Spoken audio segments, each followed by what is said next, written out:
There we go. We have audio now on YouTube. Got it. In trying to automate things, I think I have certain things working against each other. And I also need to like switch some audio and meld off and then on, and in OBS I have to switch from desktop to mic aux to get my Rode, whatever. You know, it's not the best setup. But hi everybody. How you doing? At least the levels come out good. Everything's looking good there.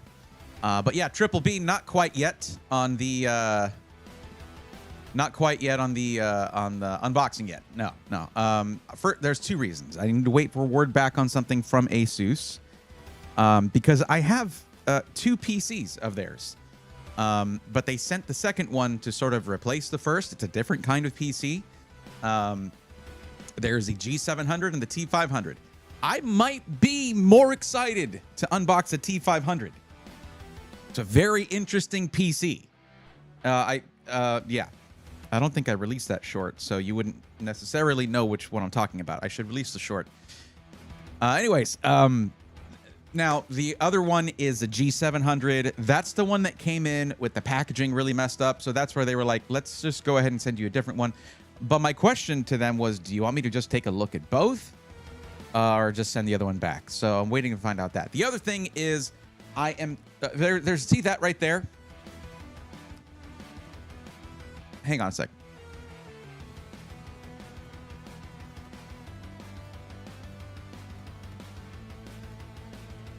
So this is a camera gimbal. Go ahead and remove this little guy first. This is the newish RS4 from DJI. Before I had an RS3, I would use that for certain video stuff and all that. One cool thing about the RS4 is that it does something similar to the RS Mini with this. This is a dedicated small little camera that can take your mirrorless camera, whatever. See, right now I have the Osmo Pocket 3 that can sort of follow me around, and that's cool, but it's a tiny sensor compared to my full frame other one. So I pop that thing on there, and then I make a gesture, and this thing starts following me around with my high-end camera. And then I can sort of get it back to center if I want. So I'm trying to get this.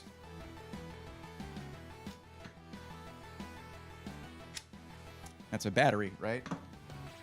You need to mount this thing because this uses an outside power source and lets you mount the gimbal to stuff. And this is going to be mounted where the camera is right now. So I can just leave it there if I'm not traveling, doing video content, whatever. And I can have a camera that I can either stay still or follow me around if I want. I've been sort of clearing stuff out in order to get this in place. And I'm just about ready to pop this thing in and see if I can get that functioning properly. So that's what's up. Now it's time to say hi to people. Sorry for getting a little excited about this stuff, but I love technology. Not as much as you see, but still I love technology, always and forever. Anyway, it's not that complicated, Dan, but hi everybody, what's up? Let's go over to Twitch first. Looks like Triple B got in first just before Skeeter did. But thank you both for being here. Triple B's making some homemade orange chicken and jasmine rice bowls for everyone. That sounds awesome.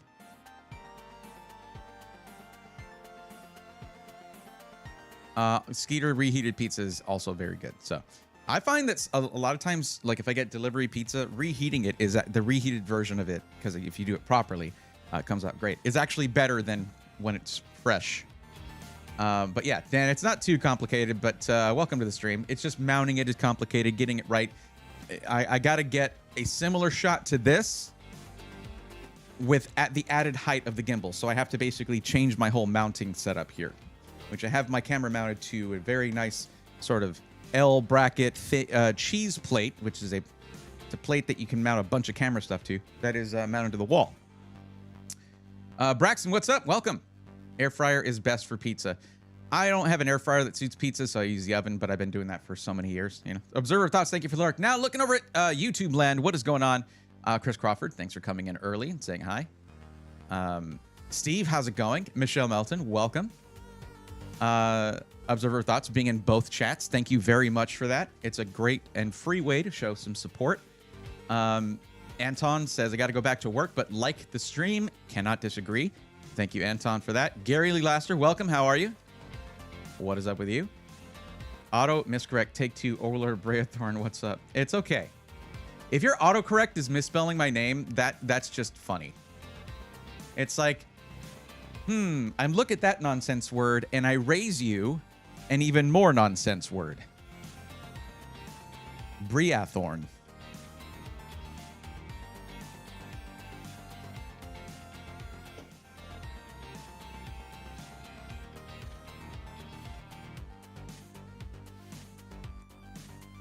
So we're here. We're going to do, so yeah, I'm trying to get things set up so I can do it tomorrow or Saturday. I do have to wait for that answer from ASUS, from my rep at ASUS. Yeah.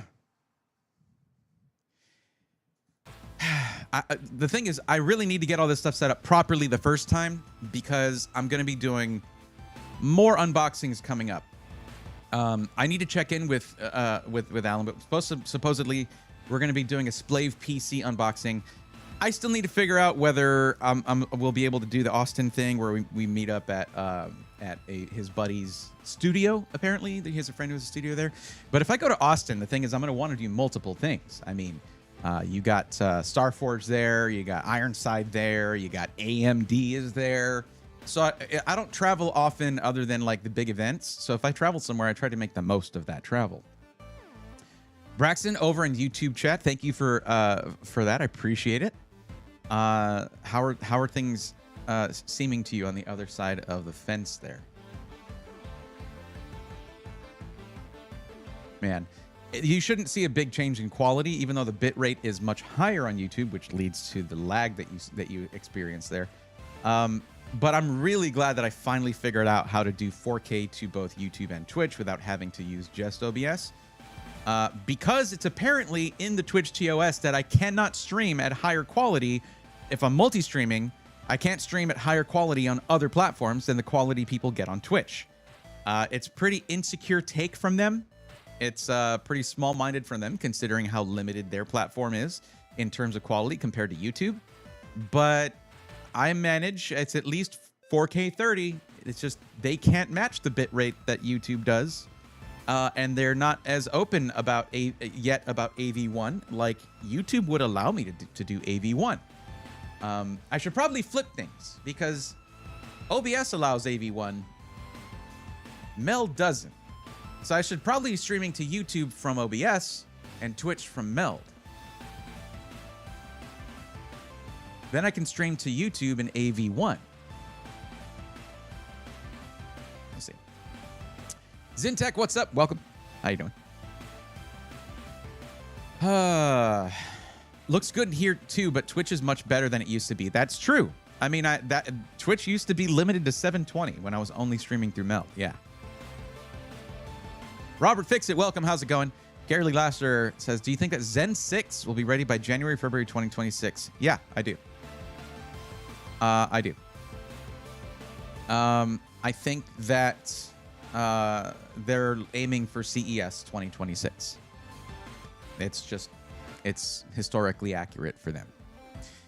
Dan says, have you looked into Beam Stream for multi-streaming? Alexander Jesus. TJ's told me about it, and I told him I'd look into it, but haven't had time yet. I mean, I meant to do that, but I just haven't yet. I'm gonna install phone app onto my PC. I just don't pay attention to text messages while I'm on a computer. I like linking my phone to Windows, except that for some reason it disconnects all the time. Or rather, I should say, it doesn't reconnect properly fairly often. It's when it's connected, it's connected.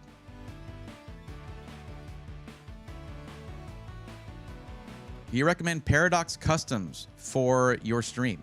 Yeah. Paradox is awesome. Anyone looking for a boutique build, they're an excellent option. Especially if you like their aesthetic, you like their style, you like their company.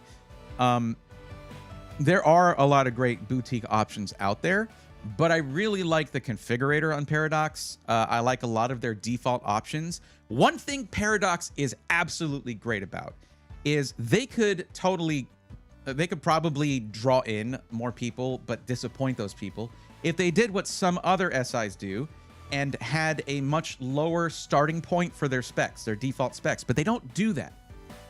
Their default spec is already good right off the bat. Go to Paradox Customs and check it out, brparadox.com. Go check it out and look at their like pre-configured system or their configurators, and you'll see that every system already starts at very solid specs.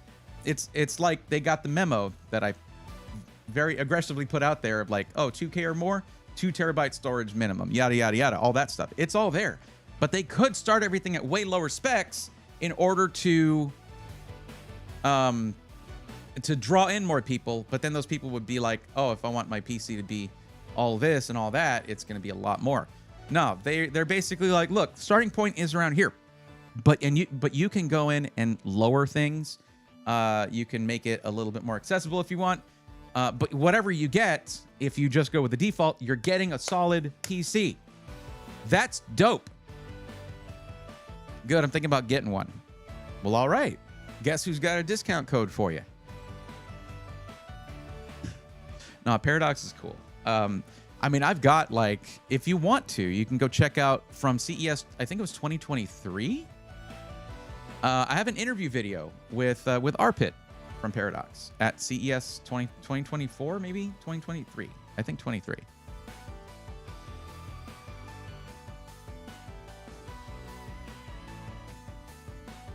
If you want to get a feel for the owner of Paradox.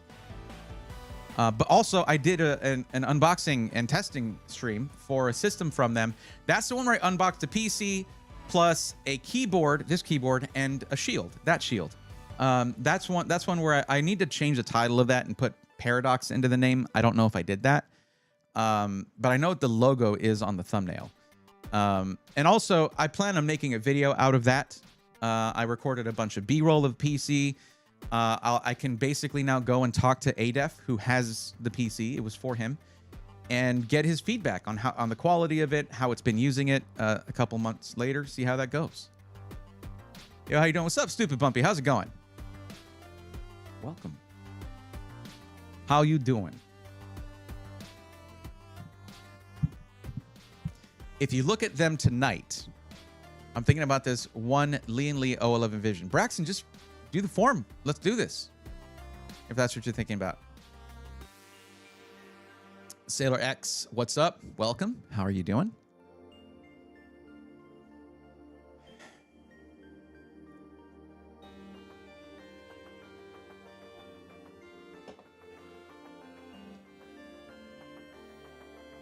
Time to go home now, and I'll be back once I get home. You got it, Chris. Please travel safely.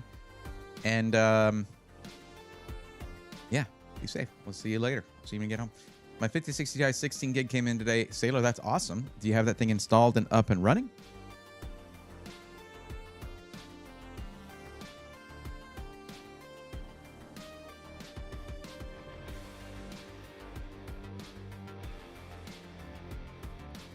So I will tell you guys, so far, we don't have anyone who has filled out the form off stream.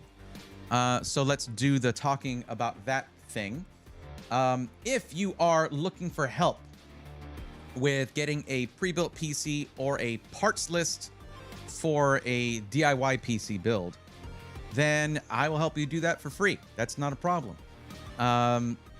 All you got to do, if you're watching on Twitch, Stream Elements is popping up a paragraph or paragraph thing there, a post that says want help getting the right PC for your budget and needs. At the end of that post is a link, and you click that, fill out the form, and you'll be in line to get help. If you're watching on YouTube, it's even easier. You just go into the description of the stream, and it's the first link right there. If you're looking for help, please fill out this form. That's the thing you click. That'll get you on the list to get help. It's been sort of off and on whether we do multiple PCs in a stream or not. But the last couple, it's been pretty consistent that while I'm live, I've been helping people. So that has been awesome.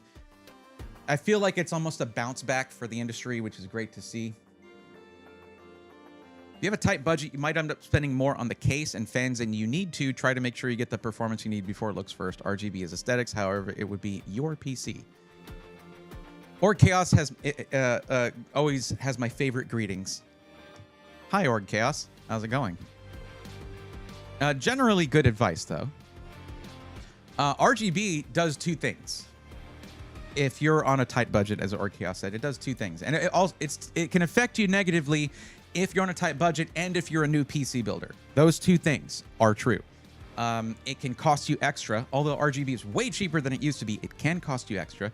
But the other, I think, more serious aspect of it, if you're building your first PC, is that it can be a lot more complicated to build. There's a lot more cable management. And then you're also adding in RGB software to your OS that can be draining on your resources. So there's all of that to consider. Michael Sanders, what's going on? Welcome to the stream. Braithorn, I have a rig built for gaming. 32 gigs RAM, 7899X3D. I think it meant 7800X3D, 7900X TX GPU. I now want to get into streaming. Will I need to upgrade the CPU and GPU in order to have a smooth streaming experience? You will not. Michael Sanders, you'll be fine. Particularly, actually, if you stream to YouTube, that 7900X TX has AV1 encoding, and YouTube can leverage that.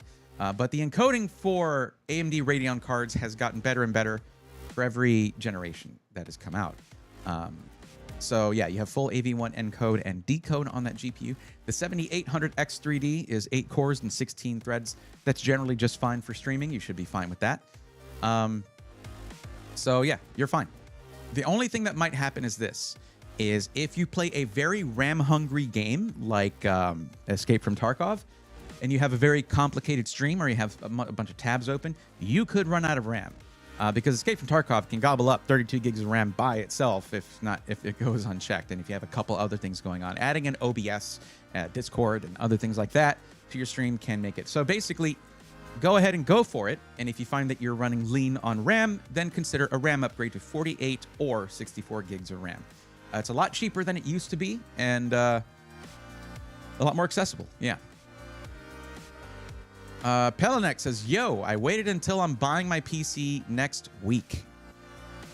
Pelanex, I'd be happy to help you out with that. Just check the description, click the link there, and fill out that form, and you'll be on the list to get help. We do have one person who just joined the list already, so you would be after them.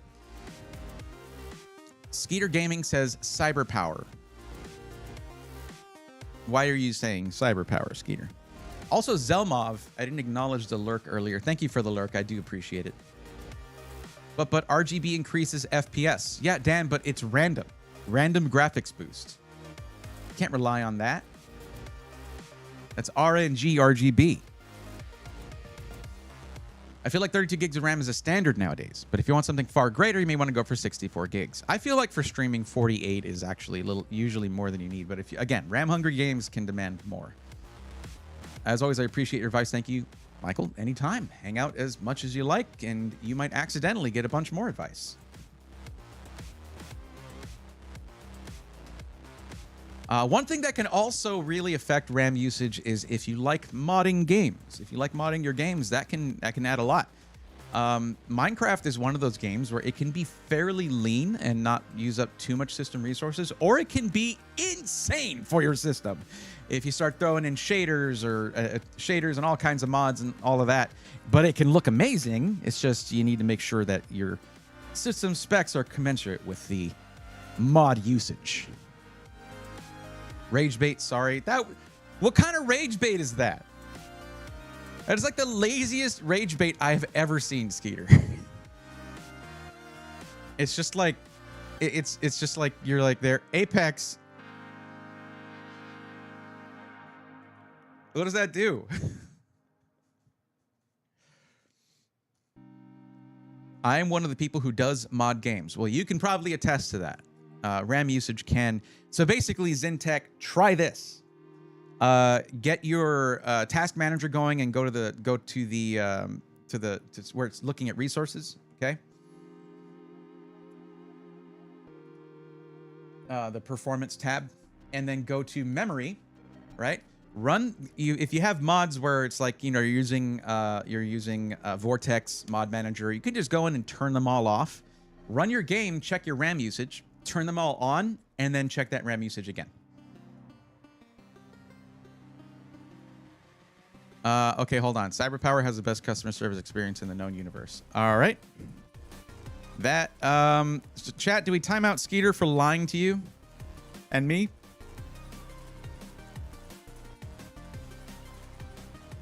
Steam has a new overlay now, too. That is true.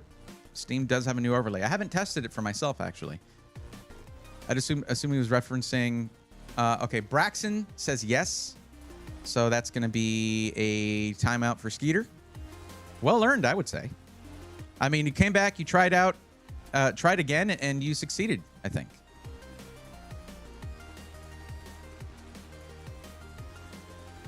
There we go. See you in a bit.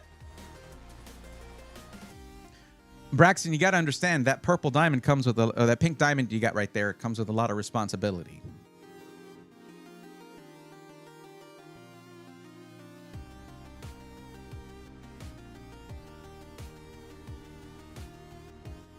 Pelinex said it's RGB. What is? What is RGB?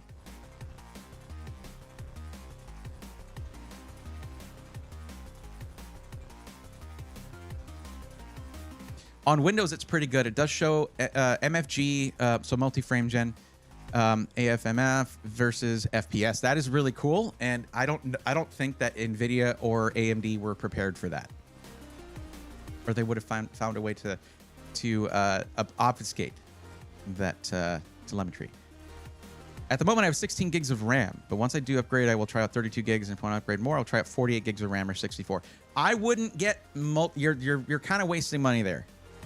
I would just go for 48. It's a happy medium between 32 and 64. If you think you're going to use a lot. The reason is you can't like add to your RAM if it's DDR4 and expect the best performance. That's just not the meta right now. Memory controllers are better, but not quite there yet. Also, 48 is still kind of an odd number for RAM still. So sometimes you'll find that it's almost the same price as 64. Sometimes. Not that close, but a little close to where it's like, just get 64.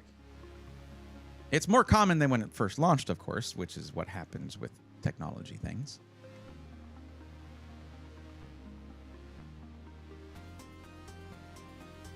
Oh, Triple B, you redeemed a timeout someone else. Okay, so I was already timing them out, though. Don't worry, I'm not turning that one back on you because you didn't try to time out myself, a VIP, or a mod. Well, no, VIPs aren't included on that. They can get timed out all day. But a mod or the streamer. You didn't try to time out one of us. Not that there's a mod here right now. All right, I saw Iberpower is 96 gigs of RAM, and I'm like, wow, yep. 96 gigs is an awful lot. And you can get way better. It seems like it performs better than 128. At least by my experience. Oh, we got an ad going right now. Oops.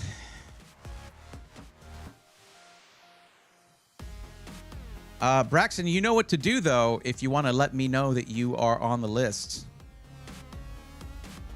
You know what to do.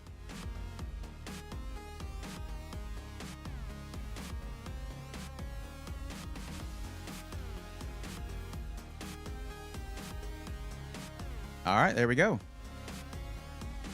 Braxton is here and on the list. Pelinex is on YouTube, so I don't have the option for the emote over there. So Pelinex, you will be next. Braxton, you know the drill. You've watched a million of these. What is the actual maximum budget for your PC? I appreciate you wanting to go with Paradox because I haven't looked at their stuff for a little while. And you already have one in mind, so that's cool.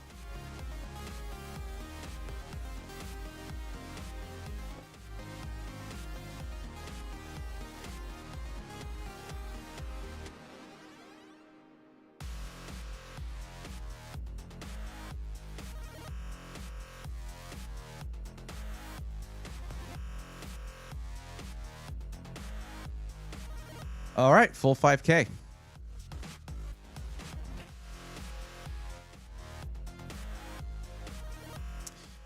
and the full fat trifecta: gaming, streaming, content creation, and video editing. Looking for 1440p. One thing that I hope, and I don't know that they've done this yet, I asked them to do this. I hope that they have added higher RAM capacities than 32.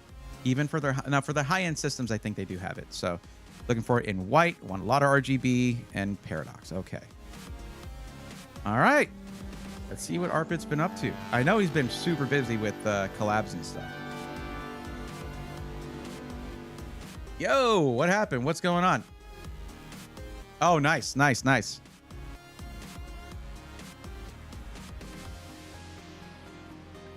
Bears, Beats, and Battlestars gifted a tier 1 sub to Zintech. Let's go, nerds. Zintech, welcome to the swarm.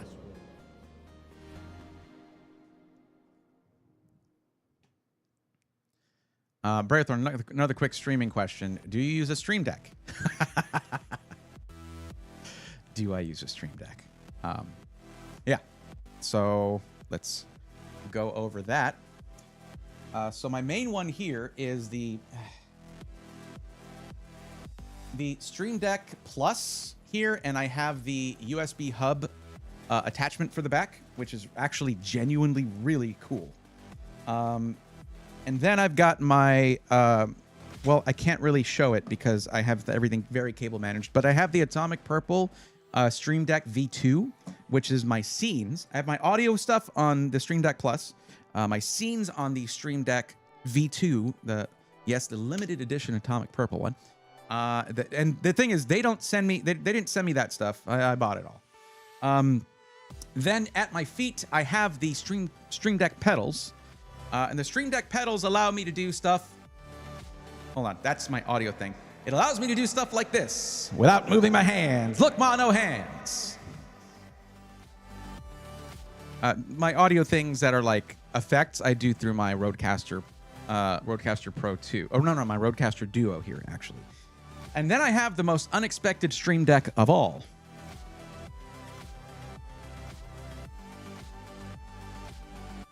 The Corsair Scimitar Wireless SE. All these buttons can be assigned to Stream Deck functions. Here you go. Look at that right there. Whoa!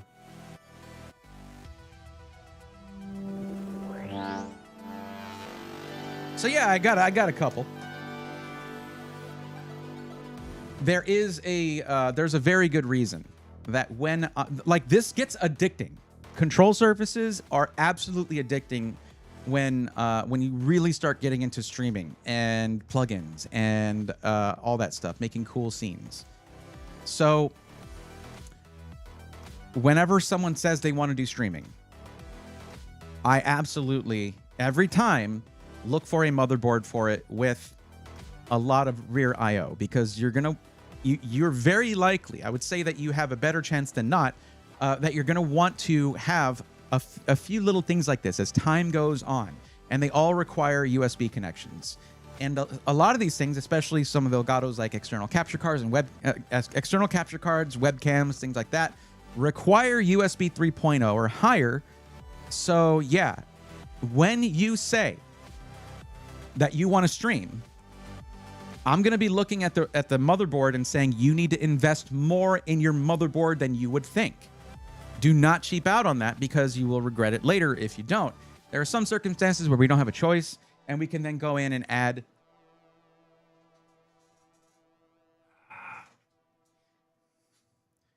a USB PCIe add-in card. This is plug and play, and it adds a lot of USB connectivity. But those aren't super ideal for some things. They go to sleep when you put your PC to sleep. So if you connect your mouse and keyboard to that and expect to be able to press a button and wake your PC, it is not going to work. There's little details like that to consider that I consider, so you don't have to. Yeah. So there you go. I love when people ask me about that kind of stuff, because then I get to sort of go all out on this. Streaming is just it's a cool, fun thing to do. And the more, like, I don't have a crazy overlay with like a bunch of stuff on the screen going on. It's very straightforward and simple. You might say minimalist, other than the fact that like in this view I have like a chat taking up half the thing, and my room is definitely not minimalist. But if you think about the overlay, it's pretty minimalist. But that's not what, like, it's about the little things that sort of add production quality to what people are seeing. You know, just making it a little bit more dynamic, I think is very cool. Also, Triple P gifted a tier 1 sub to Org Chaos. Let's go, nerds. Org Chaos, welcome back to the Swarm. Okay, let's get back to it. Now let me see. Pelinex said, my budget is exactly $2,100. May I ask a question? If that's the case, why did you choose a range of 1,500 to 2,000?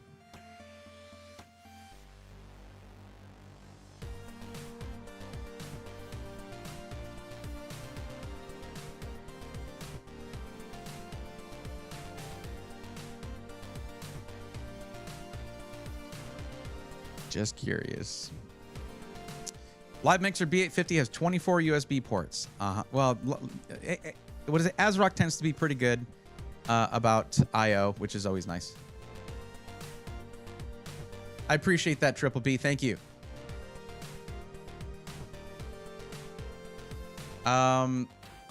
Guess who's back? Back again. Skeeter's back. Fun Factor grew up 5 miles from Eminem's old neighborhood. Interesting. Is that really your first time out? I've been slacking.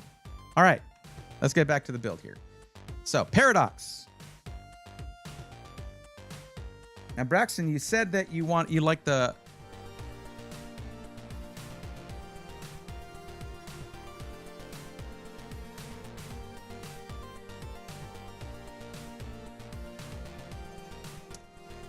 Lian Li 011 Vision. Yep.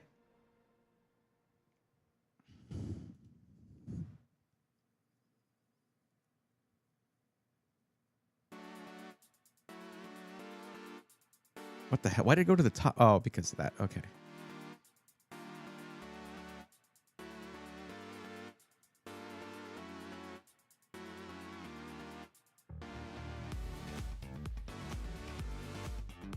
Ooh, they have a, yeah. You know, let me ask you guys a question. Do you know why Paradox now carries the ICE motherboards from Gigabyte? Because of me. And you can get up to the X870E version. Now, this is if we go AMD. Let me look at this right here. What did you choose for this? Yes, you do want to upgrade your CPU over time. Let's see. So that is plus 400. Is that plus 400? Or it's just 400? Okay, it's 400. Okay.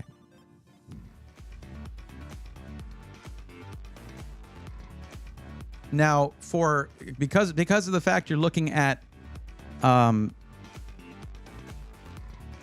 what is it?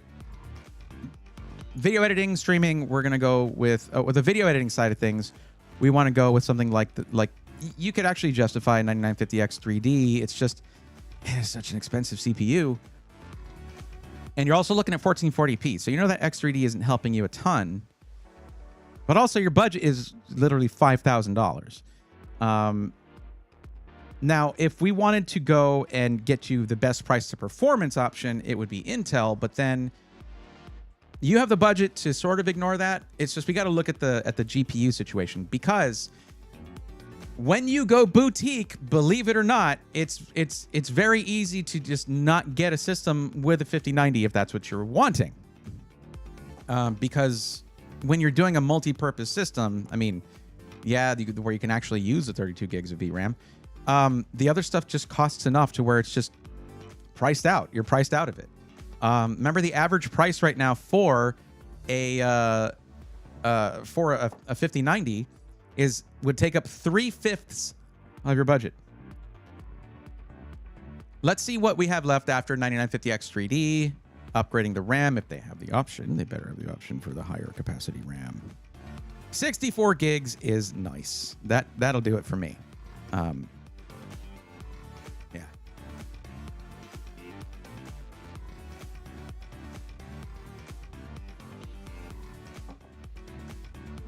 So this is actually already priced with a white Gigabyte 5080.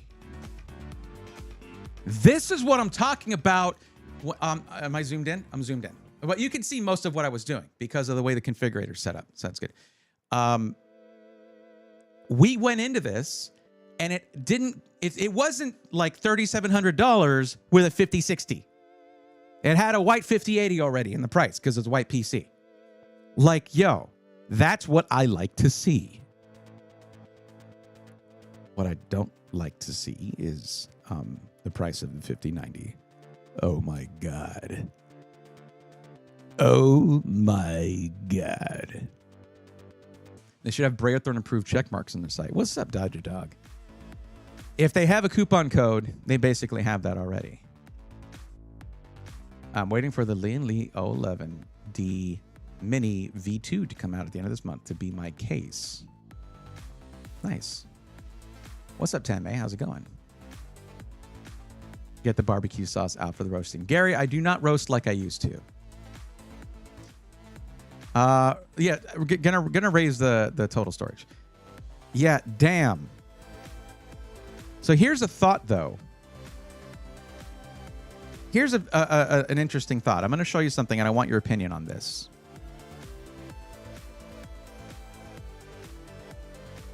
Let's see. What was I looking for?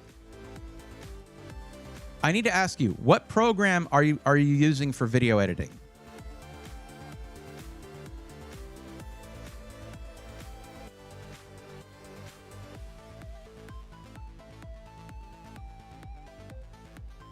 Sorry.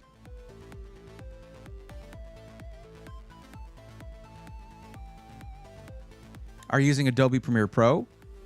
Are you using DaVinci Resolve? What are we talking about here?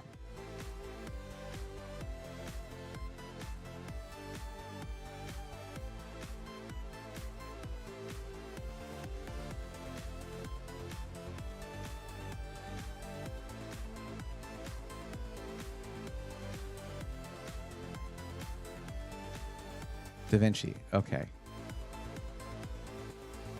I hate to say it, but I prefer when people use Premiere Pro because it makes speccing out the PC a lot simpler. Because like, think about the top 4 GPUs here, right? Okay. CeeLo says paid or free. It is always a good question, and I need to remember that whenever someone says DaVinci Resolve. If you use the free version, it will not use GPU hardware acceleration. But look at the top 4 GPUs here. Average $2,800 to $3,000 for the 5090. You'll still pay like $2,000 or so, $1,500 to $2,000 if you can find a 4090. 5080 is anywhere from like $1,300 to $1,700. And then there's a 5070 Ti. And you can get those at around like $850 to $1,000.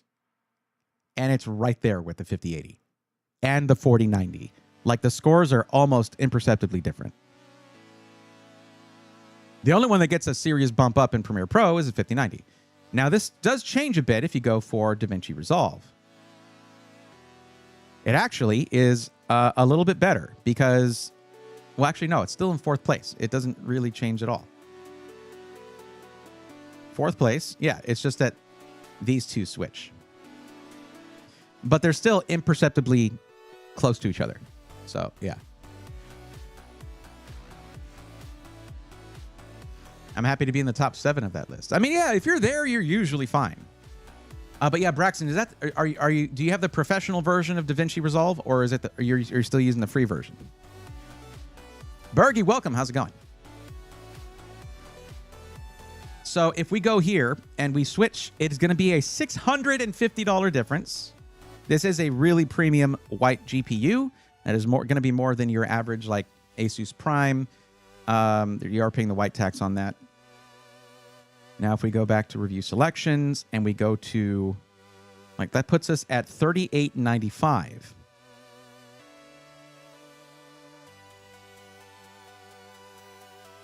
Okay, so also you're getting a contact frame and thermal grizzly cryonaut extreme by default with this build because it's just a higher end build. Let's look at the CPU option. Oh, you wanted more storage, so let's see what options are there. Okay, Braxton, keep that in mind. If you use free DaVinci Resolve, you might just want to get the Pro version because then you can use GPU hardware acceleration and it's going to improve your experience. So we can go with a 4 terabyte. See, right now you have this version right here. You can bump up to a 4 terabyte for, you know, basically double the price of the 2 terabyte. That's in keeping with current pricing.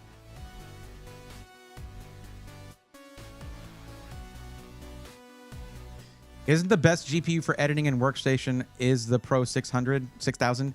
Yeah, the RTX Pro 6000 is not really what I would recommend for someone who's doing just video editing. If you're doing AI stuff, yeah. That thing is but it's too much. That's more than the whole budget for this entire PC. Pellenex, I have to look at the budget and be like, here's what you can get.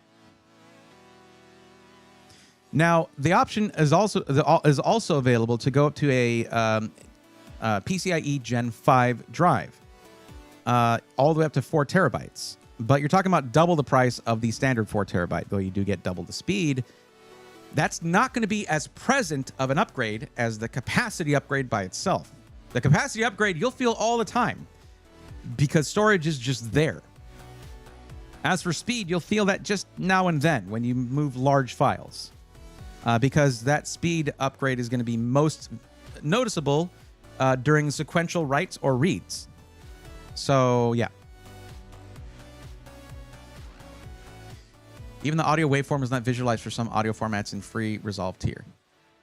Yeah, I would say take a little bit of this budget because we're going to save you off of we're going to save you from having to pay the full $5,000 for this. You're not paying that much for this PC. Take some of that budget. Buy DaVinci Resolve Pro, and that is actually probably one of the bigger upgrades you can do for your video editing experience because now you can actually use GPU hardware acceleration. It's more than going up a GPU tier if you're actually just able to use it, if that makes sense. So we'll go with the 4 terabytes here, and then we can add additional storage. By the way, someone, it was Tanmay asked about Unifans. That is by default because I'm telling you, as a boutique builder, Paradox kind of peak, okay? Right away, they're like, we know what you want if you're here. You get, by default, the fans that are supposed to go in this build. They know their business. Shout out to Arpit for doing business that way. That just makes me happy. Now, if only we could go with the Lee & Edge power supply. I really hope they've upgraded to that. Yeah, they did! Yes! I'm telling you. I'm telling you, chat. Oh, man.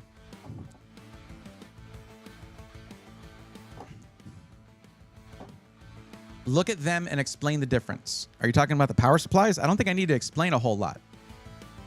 Like, it's right there. Now, if you find yourself a year from now or so able to get something like a 5090, you might want to just max out your power supply, considering that it's less than $100 to go from 1,000 to 1,300 watts for this premium system. But you're not going to get anywhere near using that wattage with a 5070 Ti. You're just not. No, the fans. Okay. Well, let me go to the 1,000 watt here real quick. Okay. And explain the difference. So with Unifans, these are Lee & Lee's like in-house fans, okay?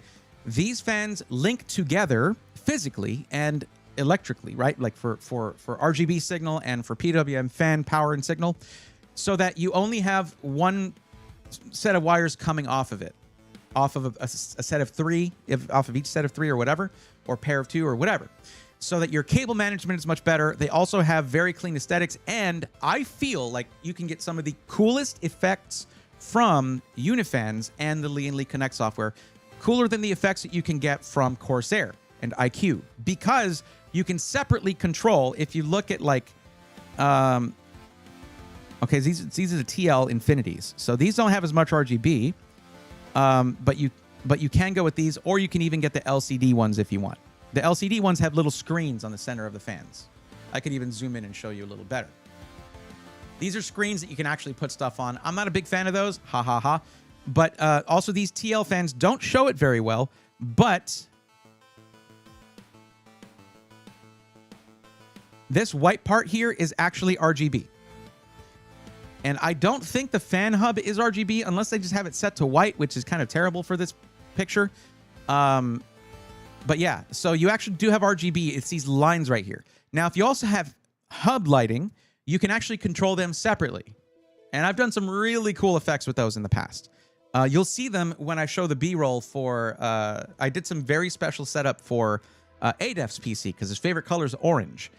So I did sort of like a mix where it's like sort of a solid color on the fan hubs, but I had sort of moving pulses of light going through the outer frame. So sick. What about reverse fans for this build? They do that by default. Yeah, they do reverse fans by default.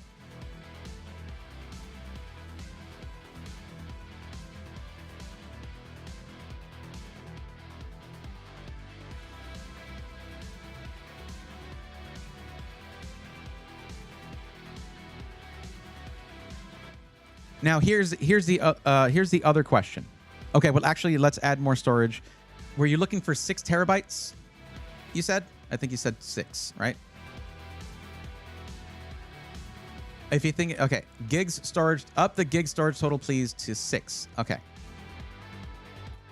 Okay, so if we get a 2 terabyte right here, then you're gonna have 6 terabytes. Now we can do 2 terabyte on the main drive and 4 terabytes in the secondary. And here's how I would do that, if you want to. So we go with the 4 terabyte secondary drive.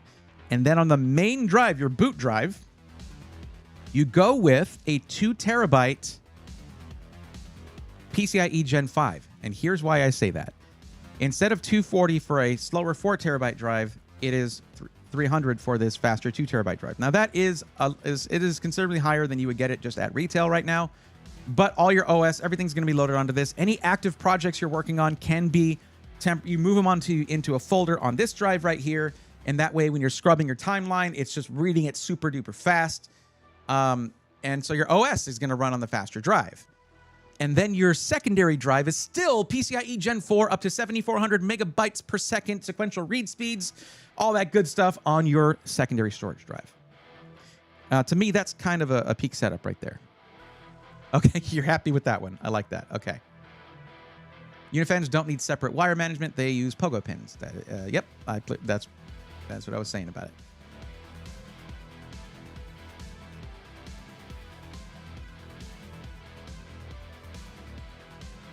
I do, Pelinex, I want to make really clear now, I'm not doing your build at this moment. I'm doing a build for Braxton 1823, who you can see right up there. That's who we're doing the build for. They were first in line, basically. Okay? Because it sounds to me like I'm doing the build for... No, I'm doing the build for Braxton right now. So optional upgrade is... You have 2 optional upgrades for the cooling. You can go with the N60 Kraken Elite 360 or the Trix Panorama 360. These are both pretty high dollar upgrades. But right now you have a very basic MSI cooler. I'm a bit out of the loop about Gen 5 SSDs. Do T705s need active cooling? The only part that genuinely needs some cooling, Silo or Tenmei, is going to be the controller. The RAM itself actually likes to be a little bit warm, but most motherboards are gonna have passive cooling at the very least. I don't think it's going to need active cooling necessarily. Beyond Fate, I new to PC building. Any critical tips? Yeah, use the fact that there are literally hundreds and hundreds of videos out there that can teach you how to get started with PC building. rather than asking somebody live on stream, you have resources out there that you spend a few hours watching videos and you basically get all the experience I got having to stumble through it in the early aughts. So, yeah.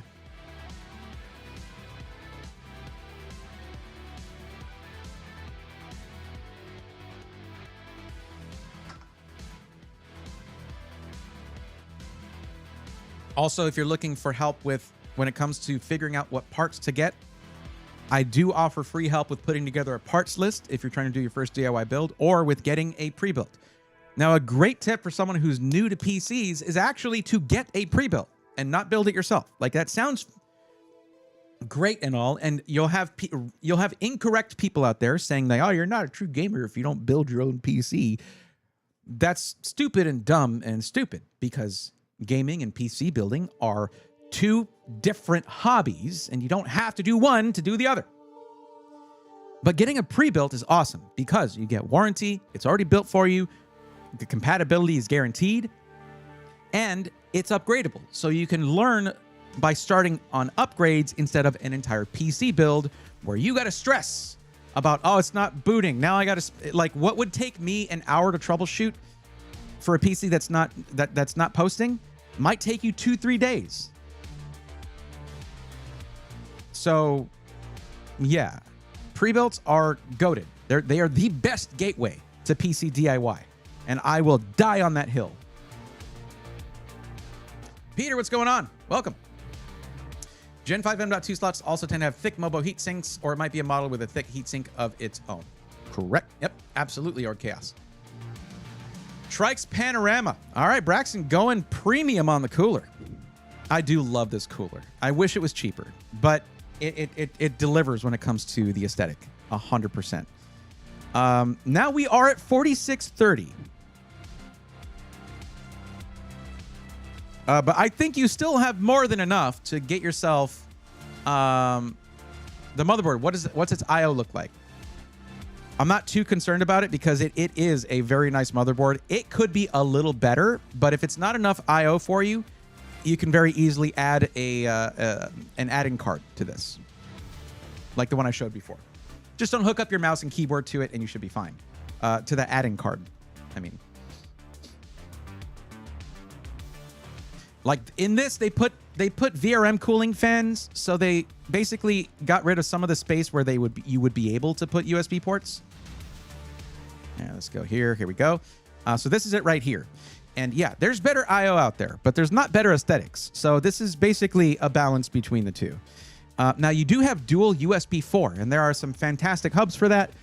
Or you can do things like putting external capture cards into the USB 4, and there will be zero bottlenecking for your bandwidth on a very high-end external capture card. But you have dual USB 2.0 for your mouse and keyboard. That means all these other ports are available for your higher bandwidth devices. Like all these four here of 5 gigabit per second USB 3.0. I'm zoomed in. I'm sorry.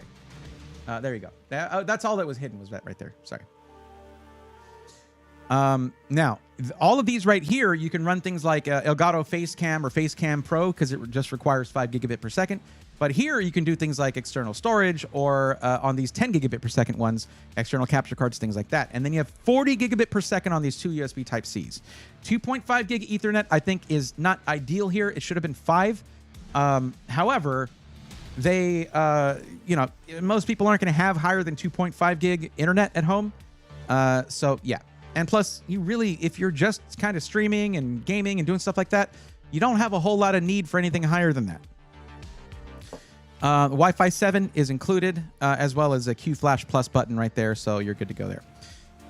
Now, one of the cool things about this board is if you wanted to go in later, and you might even be able to request this from Paradox, but one cool thing about the board is this. Open image, new tab. They do something, Gigabyte does something nobody else does. Right here, you will find an onboard HDMI output that uses the CPU's iGPU, the GPU inside the processor, to run. I think it's about up to 1080p, but you can run an internal screen without having to run an HDMI cable or USB-C cable outside the PC, out the back and then into the GPU.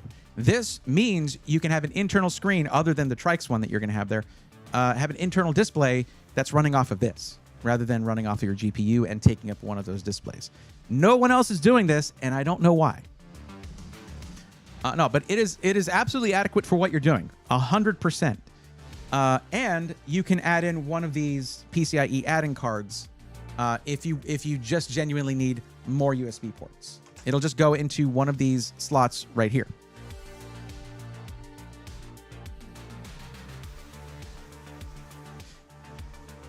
Now, I want to be clear, you did add like $250 to the price going with the Trikes Panorama. If that's cool with you. But we also prioritized storage here.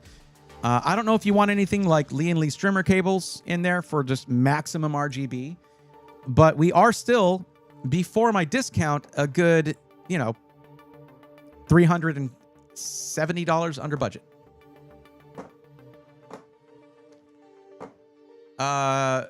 Peter, what kind of strike are we talking about? Oh, you're doing some bowling. Got it. Well, good luck in the lanes there.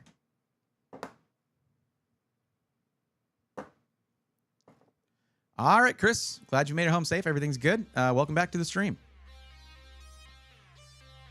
What do they have in capture card selections? Have they upgraded this yet? Or updated to newer capture cards? Nope. That might be the old one there. I think it is. I wouldn't go with that one. Now, you need HDMI 2.1 these days. It's absolutely worth it with modern consoles if you're trying to capture a console. Oh, what's this headset here? Oh, it's just this, the Astro A50 Lightspeed for $325. I'd rather get the SteelSeries Arctic Wireless Pro. Oh, that is the headset I run now. It's my favorite. It's a version 2. What is the price difference from the 5080? It's about $700. I might go with that, provided they already have dual 1440p monitors for streaming. I wouldn't go with it. The performance difference, the real life performance difference between the 5080 and the 5070 Ti is not what NVIDIA would like it to have turned out to be, particularly in video editing, which is what we were looking at. This from this to this, a couple hundred points in DaVinci Resolve, is literally 40% more in price on the GPU. It's ridiculous. The 5080 is overrated. And I had somebody who I was doing a build for who literally was like, I'll spend the extra $500 just for the bragging rights of having a 5080 over a 5070 Ti. I was like, as long as you know that that's what you're doing, then fine. And the difference in gaming or chaos is really not worth an additional, depending on where you're getting it from, anywhere from $400 to $700. It's just not different enough. 9070 XT and 5070 Ti, good price to performance this generation. I don't know if I would say good price to performance, like objectively, but it is probably the best price to performance. Relatively speaking, and unfortunately. Now, once the super cards come out, this right here, Braxton, is why I would say do not get a 5080 right now. Save that extra $700, and maybe when the super cards come out, get yourself a super card. 5070 Ti Super or 5080 Super, they're both going to have 24 gigs of VRAM. It is, considering that those could be coming out around CES, maybe, or maybe earlier, I don't know. It's just not worth it to get a 5080 right now. In a lot of gaming situations, you're looking at single-digit percentage performance difference for like almost twice the price. I don't know that I would ever really recommend a 5080 because of that. I mean, hell, look how close this thing is. That's After Effects. Look how close this thing is to the 5090, and this is triple the price of the 5070 Ti. The 5070 Ti is like the 265K, where you're getting like nearly peak performance for a third of the price. And I mean that when I say that. Now, the reason I would probably stick with, and here's another option, okay, that I'm going to suggest to you. Braxton, we might want to consider going with a lower-end CPU, but sticking with AM5. because Zen 6 may be coming out around CES. And Zen 6, I need to talk about this with you guys. Let's talk about it real quick. Zen 6 is rumored to finally prove to us that AMD can count higher than 8. They may finally be going away from the maximum 8 cores on the chiplet. And this is going to have almost an exponential effect on all of their processors.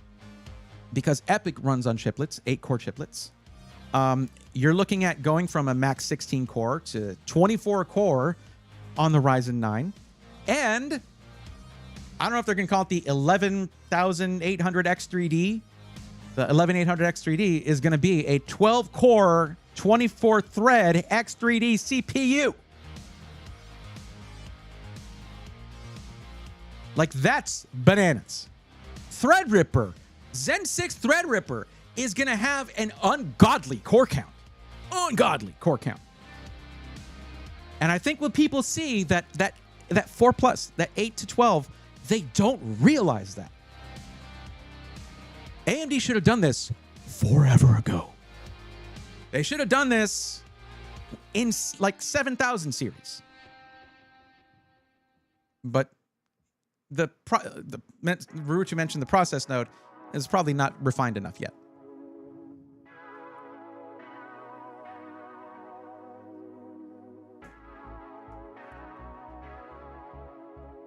Matthew says you can get a 9070 for $599, which is solid price to performance. True. A 9070 is a good price to performance for $599. Still true. Serial, thank you for the like. I appreciate it. Welcome to the stream.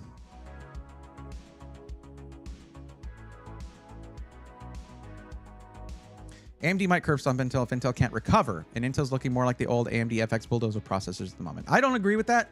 Intel Core Ultra 200S is underrated, severely underrated in price to performance, especially the Core Ultra 7.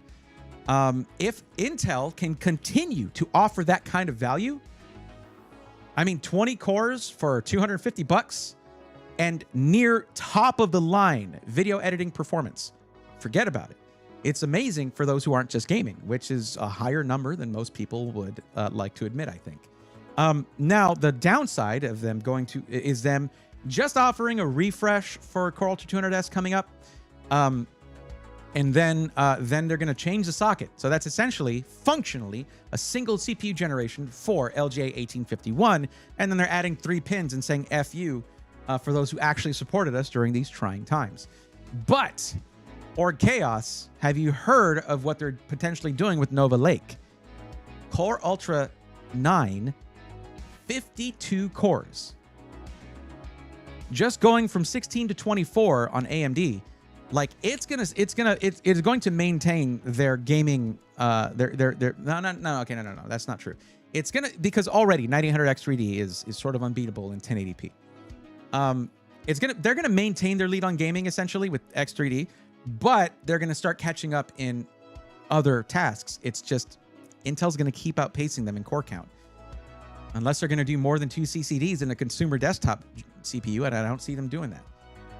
I know you can count Threadripper as consumer, but that's not your average consumer. It is 16 performance cores, Rurutu. 16 performance cores.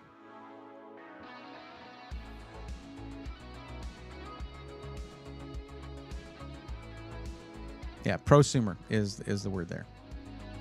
Yes, their own X3D process too. They were going to hold it back at first, but rumors. Yep. See, I don't look at rumors as much, but leaks from reputable leakers can be a bit more compelling. So don't count Intel out just yet, because they're basically doing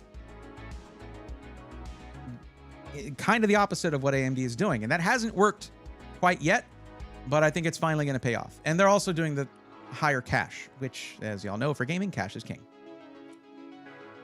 I really do not think that Nova Lake is going to be reasonably priced. Well, we'll find out. I don't think Zen 6 will be reasonably priced either. Rurutu, that's a fair point. But anyways, my thought was potentially that, Braxton, you should maybe go with a for now, like a 9700X. Because in this situation, that would save you about $400. That 9950X3D is a bit overpriced here on Paradox. And I mean, they have, where Paradox makes their money is in the part markup. Some other companies put it more into the build fee. For Paradox, it's more in the part markup. But if you go with a 9700X, you have AM5, and though your video editing performance is going to be a bit lackluster comparatively, you're going to be looking at being able to...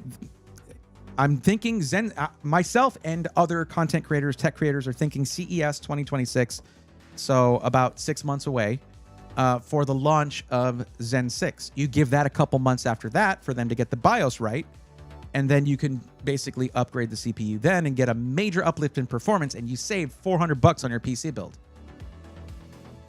Sharefolds, what's up? But 7000X3D is fast enough for most modern GPU. I rather see people spend more money on their GPU and monitor. Rurutu, that's if they're playing at 1080p. X3D, really, if you're above 1080p, unless you know the game that you're playing is CPU bound, X3D is overrated. I said it, and I'll say it again. I do not care. X3D is overrated. Unless you are a competitive 1080p gamer. Panelnex, what about the 9600X3D? Only if you're near a micro center. I don't know. That they might do that again. I hope they don't. Do you think it will come out? Yes, it will come out, but I don't know when. Which is more faster CPU for gaming, sir? AMD or Intel? AMD. But the CPU is not the more important component when it comes to gaming. It's more about the GPU. The reason people are so concerned with that is at this point, like previously, like a decade ago or more, the CPU, I think, was more important than it is now. But the CPU, unless you're, because more people were gaming at 1080p back then. At higher resolutions, the CPU takes a back seat. Sharefolds, what's up? I hope you're doing well. Welcome to the stream. I don't know if I already said hi, but I'm doing it again, just in case. Lack of competition is going to start hurting. I don't think that the lack of competition is going to continue to be a thing. I am optimistic that Intel is going to step it up. But yeah, Braxton, I'm waiting on your response to what I was saying. Are you still with us, by the way? You haven't said anything for like a while.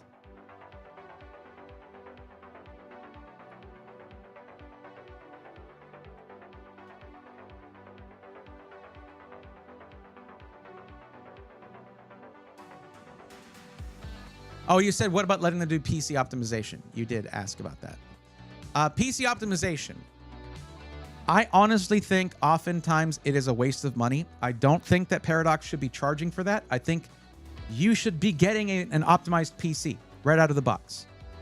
But it does, like, this is a hard time for SIs, and it does mean they get to flex their expertise, and it helps basically support what they're doing.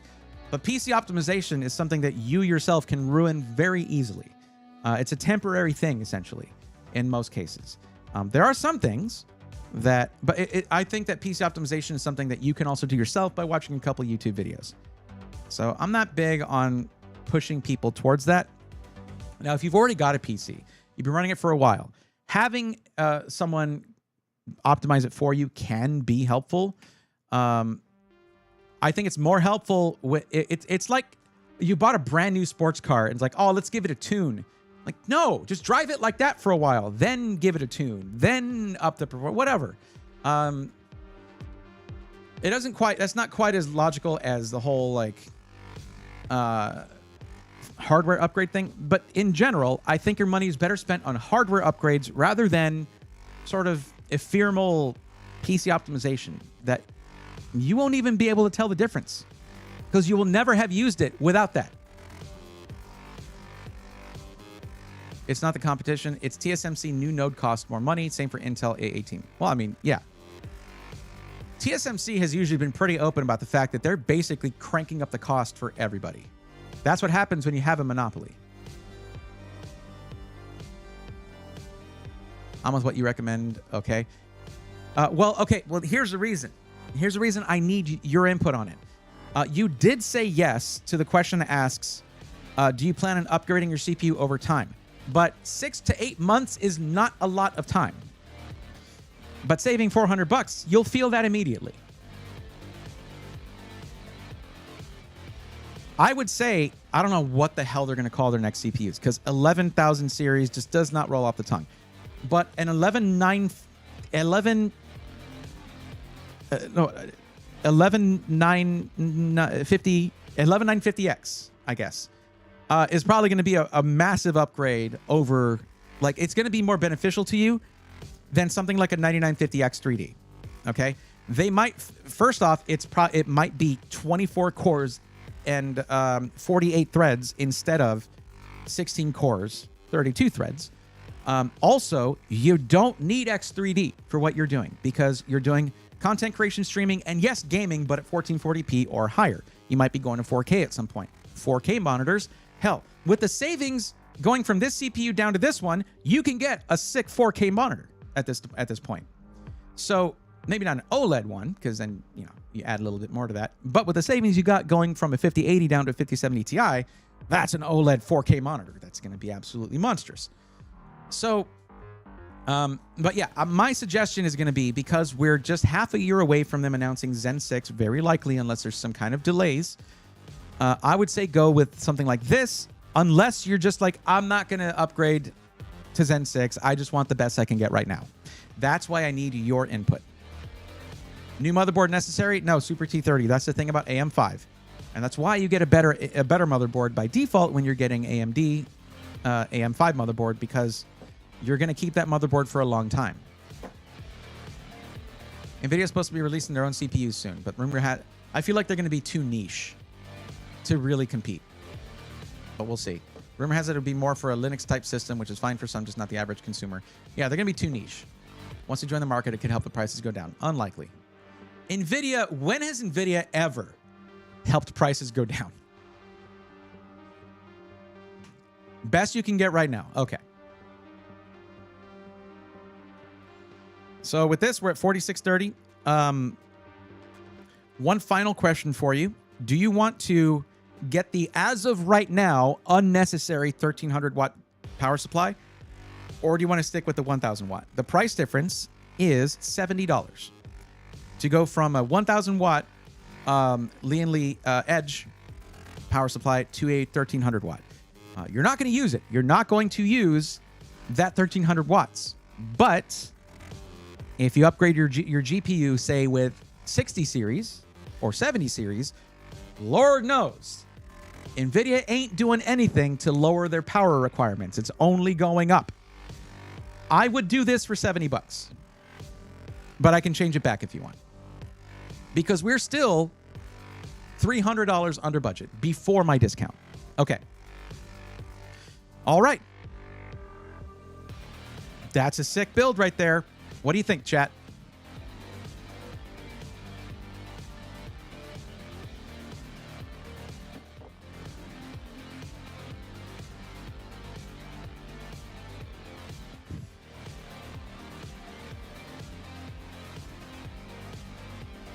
Where do I share the build? I forget.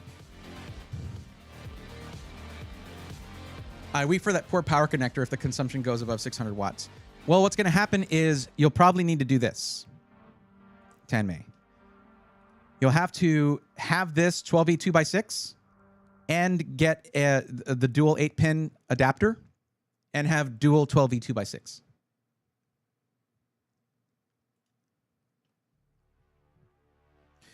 One last... Okay, actually, I lied when I said this was the last question. Now, with this power supply, you don't really need custom cables. It comes with nice white, individually sleeved white cables for the ones that show in the build. But do you want to go with Lian Li strimmer cables? It's a $180 upgrade, but I got to tell you. Well, here, I'll show you. Hold on a second. I got to pull this up.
Now, I have these just set to white right now, but this is a PC I built right here.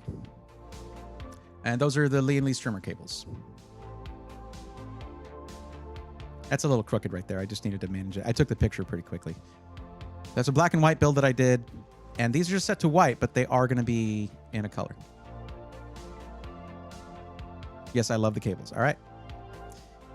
It's $180. I will say that's pretty fair towards the price. These are the ones that are wireless that actually use the wireless connector that Lee & Lee makes. So it's a thing. They just need power at that point.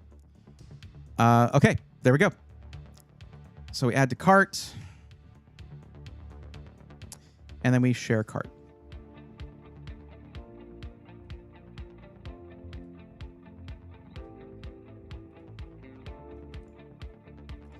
And the coupon code is Braythorn.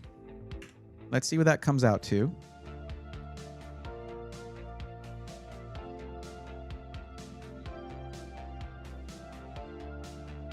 Now, this is what I call a balanced system. We didn't put, because you're not just gaming, we put money into everything. You have 6 terabytes of storage. You have a very high-end CPU that is one of the top, actually in DaVinci Resolve. Actually, I'm not looking at CPUs here. Assets, here we go. That in DaVinci Resolve,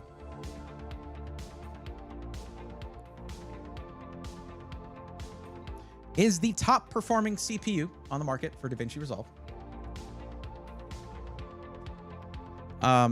The one downside to that CPU is that if you turn on a game, it turns into an 8-core CPU because of core parking, but still 8 cores, 16 threads for gaming and streaming is fine. It's just not ideal in my opinion, but for 90% of people, it is totally fine.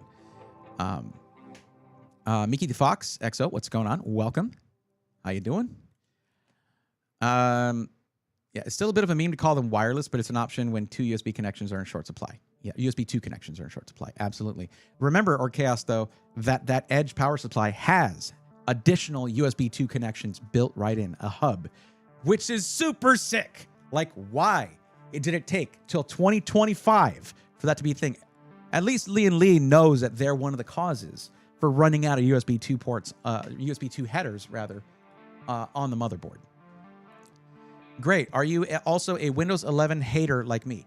I tend to use Windows 11. I mean, Windows 10 was better, which is just a fact, but I mean, it's fine, I guess. It's better than when it launched, I suppose.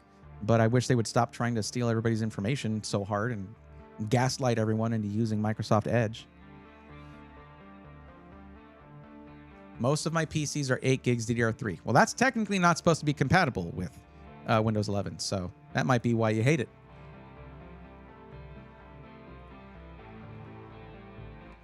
Yeah, the spyware aspect of Windows 11 sucks. Serial says, I love this content. Well, I appreciate that. Pelinex, your turn is just about coming up right now. Well, I guess they left. They're coming back in 20 minutes, they said. Which that was, I don't know how long ago. Maybe 5 minutes ago. So yeah, what do you think about that, Braxton? What do we think?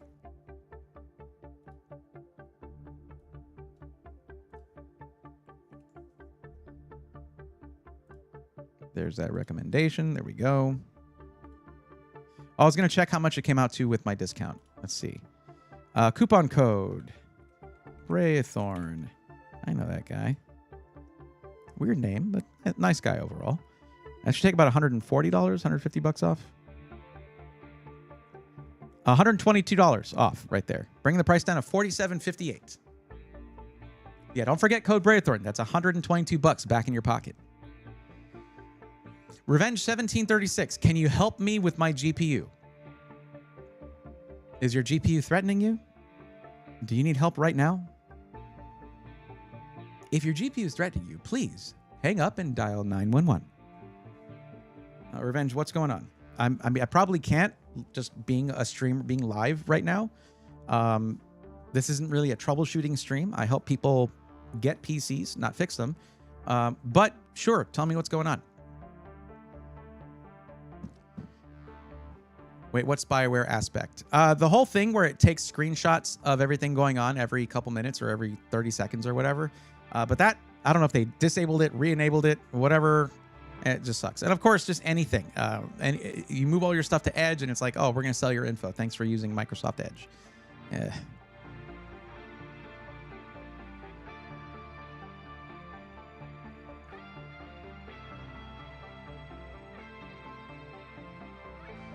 Let me see. My GPU wants me dead in my main PC. Well, what did you do to offend your GPU? It's a 6750 XT. I don't know if I should stay at 1080p or move to 1440p. 6750 XT should be fine at 1440p, but revenge is going to depend on what kind of games you play. If you're playing like AAA titles with a lot of ray tracing, 6000 series was okay for that, but not amazing. Damn. Bars. Anyway, you should be fine at 1440p. Just here's the thing, everybody. I need you guys to do me a favor. I need you to familiarize yourself with adjusting settings in your games and not just setting things to ultra.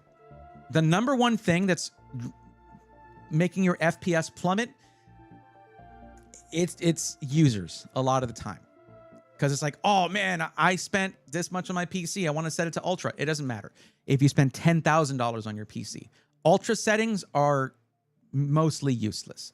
The only use case for ultra settings is screenshots and benchmarks. That's it. High settings are usually almost indistinguishable from ultra settings, and they use way less GPU resources and system resources. Now, besides that, if you're pushing your hardware, you need to learn how to balance your settings to achieve equilibrium between high FPS and high fidelity. That's where the best experience for gaming is, in my opinion, is a mix of the two. Some people prefer an experience with just maxed out FPS. They already know to go into their games and drop to low settings, and they're off to the races. Frames win games, right? But if you want to go above 1080p, then you're already saying, I care about resolution. I care about the way my games look and feel. You know, not just how it feels, how fast it feels, how smooth it feels. No ray tracing, then sure. In my main PC, 32 gigs DDR4. You like to tell me the RAM? Okay. It has an RX 580 power. Okay, and 5600X. And GPU screams at me when I do anything. That sounds like really loud coil whine, probably. Turning my camera in Blender makes it power draw whine aggressively, like you can hear each frame it makes. Okay, first off, Miki, Blender likes CPU cores. That's one thing. It also likes GPUs, of course, but it also can utilize CPU cores. I mean, at least you're on 5. That's okay. So AM4, 5000 series Ryzen. I mean, that's an end of life platform. Although someone should tell AMD that, because they still keep releasing CPUs for it. But you can upgrade to like a 5950X for probably a pretty decent price. The problem is finding one. But a 5950X is going to smoke a 5600X when it comes to Blender. And then, and actually, Blender loves AMD. Blender loves Ryzen. Now, the 580, the RX 580, I mean, it was outdated when it launched because it's basically an RX 480. Okay. I used to run an RX 580 when I wasn't really in. I knew what I was buying though when I got it.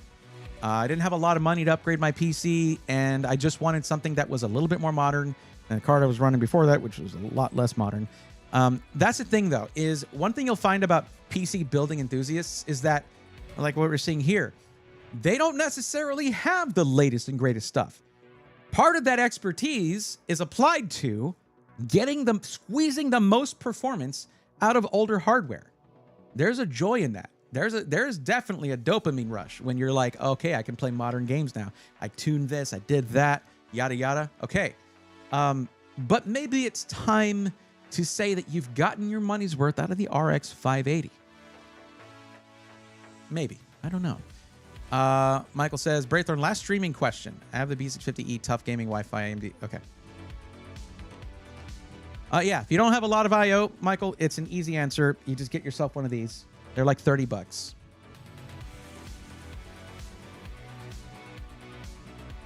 Adds a lot of USB. This one is PCIe X1. It's one lane. So what you're getting out of this is a maximum of 5 gigabits per second. So on those USB Type-Cs, you're not getting 10 or 20 gigabits per second.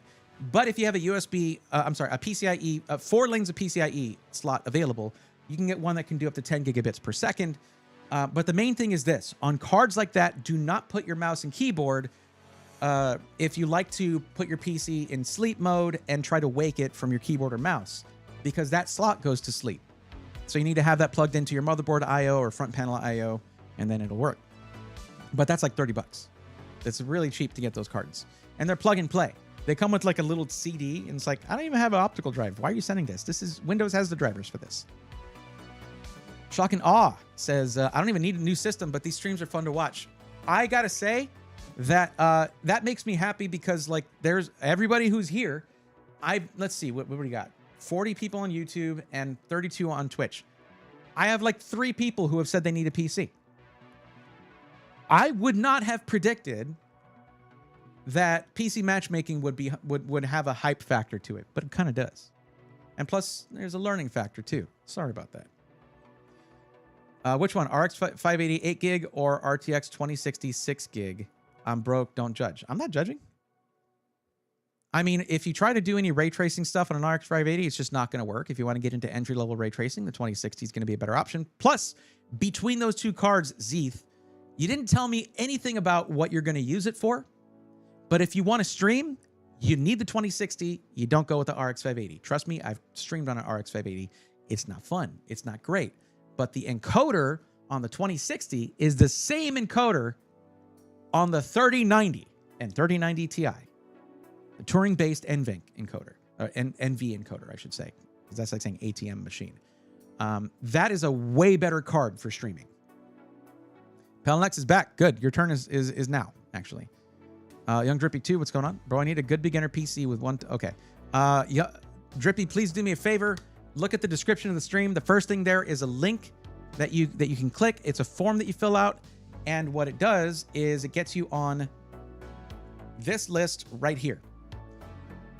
So, because next, I'm not going to just help you out immediately because someone has been waiting for their turn. That's Pelanex. They're here, ready to get some help.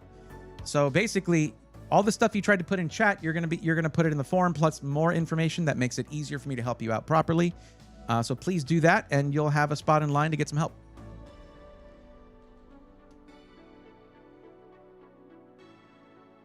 I put Macos Monterey on a 2009 Mac Mini. It's struggling. What? Mac OS Monterey. Okay. You're you're typing that way on purpose, Revenge. I think you're typing that way on purpose just to confuse me. Yeah, Silos agrees with me on the card for Blender. The RX 580 is not the right card for Blender.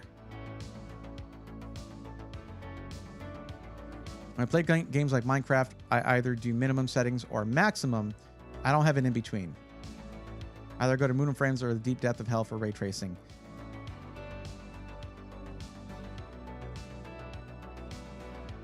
Miki, are you telling me you try to run ray tracing on an RX 580? I mean, it's a shader, not real-time ray tracing. So then it would work, but yeah. Recall is opt-in for the PC that support it, but yeah, not a great idea. Yeah. What's up, Angry Beaver? Sorry I missed you earlier. My bad. Welcome. Glad to see you. Ooh, okay, I have a job now, so I'm going to go with AM5 because what other choice is there that makes any sense? I don't like that thought process because you've been led to believe that by people like me. But not me, but people like me. I've called them out for it. You know, a lot of these guys are my friends. But there's so much hate for Core Ultra 200S, but it has so much price to performance value. But I would say that if you can get a sick deal on a 5950X, that might be better to get that instead of spending all the money of having to get DDR5 and having to do all that. you might be able to get one for just a couple $100 rather than spending $700 getting an AM5 CPU, a Zen 5 CPU and an AM5 motherboard and DDR5 RAM. So maybe up the amount of RAM that you have to 64 in DDR4. If you have 2 by 16, you can get another matching pair of 32 gigs of DDR4 and get 64 gigs. I don't know if that's going to be super helpful for Blender, but I don't use Blender a lot, so, I can get 600 FPS in my favorite game, Trailmakers. I'm top 10 in the world in racing. Very cool.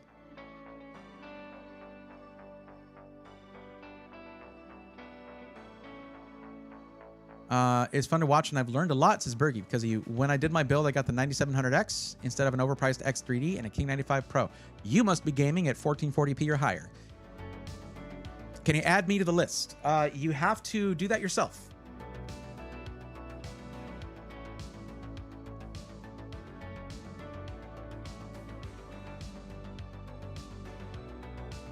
Well, I mean, if you never run out on 32, then fine, don't do it. But no, the thing from Stream Elements that that's popped up a few times while you've been here, Miki, that you've probably ignored because a lot of people do it. It says, want help getting the right PC for your budget and needs? Then there's a link at the end. That's where you fill out the form to get on this list. There's also an option in there if you just want to do an upgrade, and then we can discuss it more then. But yeah, I'm not basically Intel.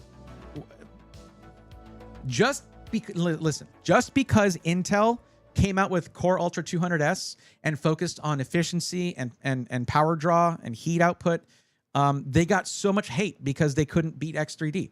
Who cares? X3D is only really that big of a difference for 1080p gaming, which there are more people every day going to 1440p or higher. And X3D just falls flat there, except for like a minority of the games, like the 90 to 95% of games are more GPU dependent than CPU dependent, period.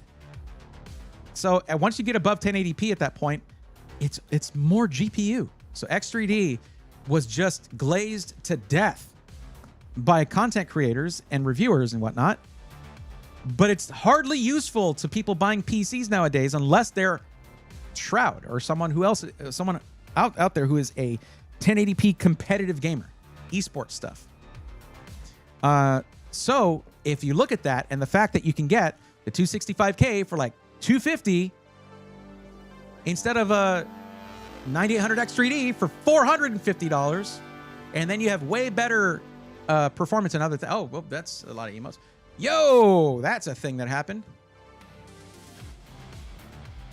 Braxton1823 just gifted 5 tier 1 subs to the community. Let's go, nerds.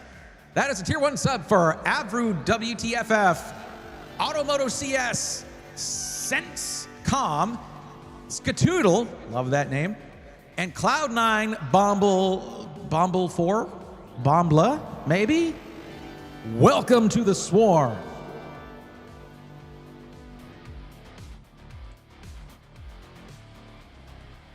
Braxton, thank you very much. W gifted. What's going on, Alucard? How's it going? Thank you, Marathon. It is done. Waiting on confirmation. And thank you for the one-man hype train. Look at that. Thank you very much. All right, Pelanex, don't go nowhere. I got you, bro. Let's go. It's 5 a.m.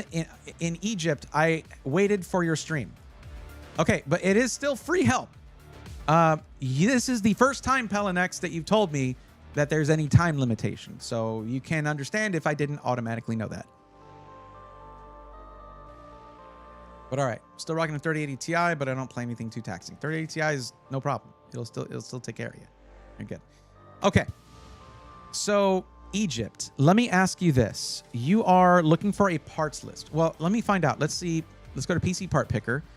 Is Egypt an option here? Okay, it's not. So Pelanex, I need your help. What do I look at for putting together a parts list for you? What country is the one that you would order from to get parts in Egypt? Because I don't live there, so I don't know.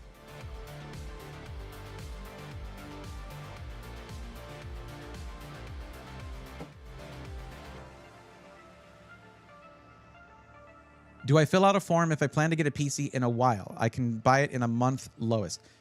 Mickey the Fox, here's a fun thing about that form. There's a question that asks when you're planning on making your PC purchase. If you choose more than a month from now, it takes you to the end of the form and says, don't submit the form yet. You're not ready. If you're thinking about getting a PC within a month's time, or longer than a month from now, it's better to wait.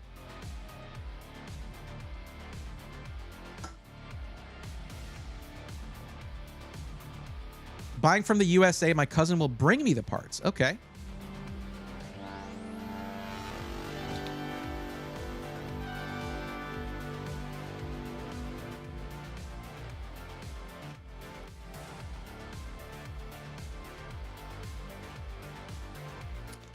Oh, snap. All right.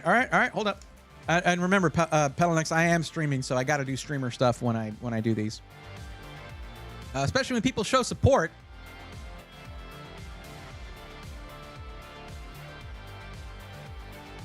Just like Bears, Beats, and Battlestars, gifting 2 Tier 1 subs to the community. Let's go, nerds! That is a Tier 1 sub for Wooden Frog 53 and Slotty P. Welcome to the Swarm.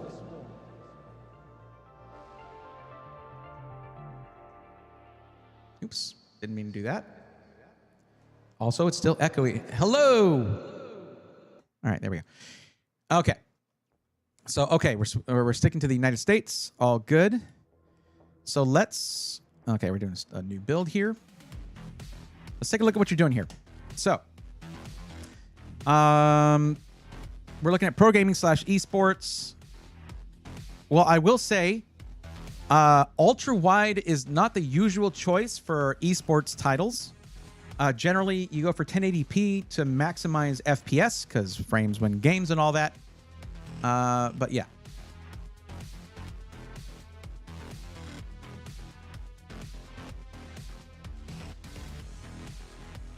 Thanks, Triple B. I appreciate you. Bro, you think I could stream from a gaming laptop? 4070? Yeah. What was it? 8th gen NVENC. It's just that the I/O is the problem. You know what I mean? It depends on what kind of I/O you have. And yeah, the RAM is a big component of that. Well, what happened to the Micro Center builds? We were on a good streak. I don't like that streak, Peter. But I want to do more pre-builts from SIs because like their things are super slow for the industry right now. We don't want them to go away. We need them. Note, what's going on? Yo, I'm buying a 96EXE 16 gig. Will my CPU bottleneck my GPU? Note, I appreciate you for making sure that you don't tell me what you're actually going to do with your build so that I actually cannot answer your question. Nicely done. What are you doing? Gaming? Okay. What resolution? What kind of games? Are you playing esports titles? Playing Cyberpunk AAA or other AAA graphics heavy titles? What are we doing? Oh, snap. Bergie, thank you for the 1,000 biddies. Let's go, nerds. Thank you very much, Bergie. I appreciate that. Damn, 1,000 bits. That was very generous of you. Thank you very much.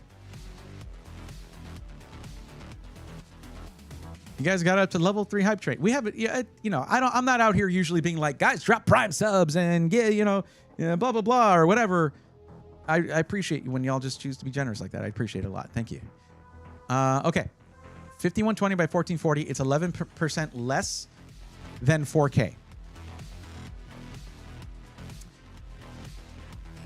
It is. Now, if you were looking at something like an Odyssey G9, that is actually more than 4K because that's double 1440p monitors, but still, that's way higher than 1440p. And yeah, it's not great for esports titles. You're way better off with a very high refresh rate 1080p monitor. And in a lot of cases, that can cost less than an ultra-wide 1440 vertical monitor. A 1440p vertical resolution, anyway, monitor. Ultra-wide monitors can either have 1080p vertical or 1440p vertical, and that's what I mean by that. Anyways, Michelle Melton says, random question. Is there a site that lists compatibility between AIOs and MOBOs? Not for the CPU, for the heatsink, clearances, and things like that. Not that I know of, Michelle. But most of them will have clearance. So usually clearance from heat sinks and whatnot. The issue is more with air coolers and AIOs. The only one I've seen real problems with lately out of the latest generations of AIOs is the Arctic Liquid Freezer 3 because it actually has an offset mount for AMD Ryzen as an option. So, and some other AIOs do have that as well. Yeah, no, it's a G9, but I would like that. Wait a minute. Hold on. I want to double check something here.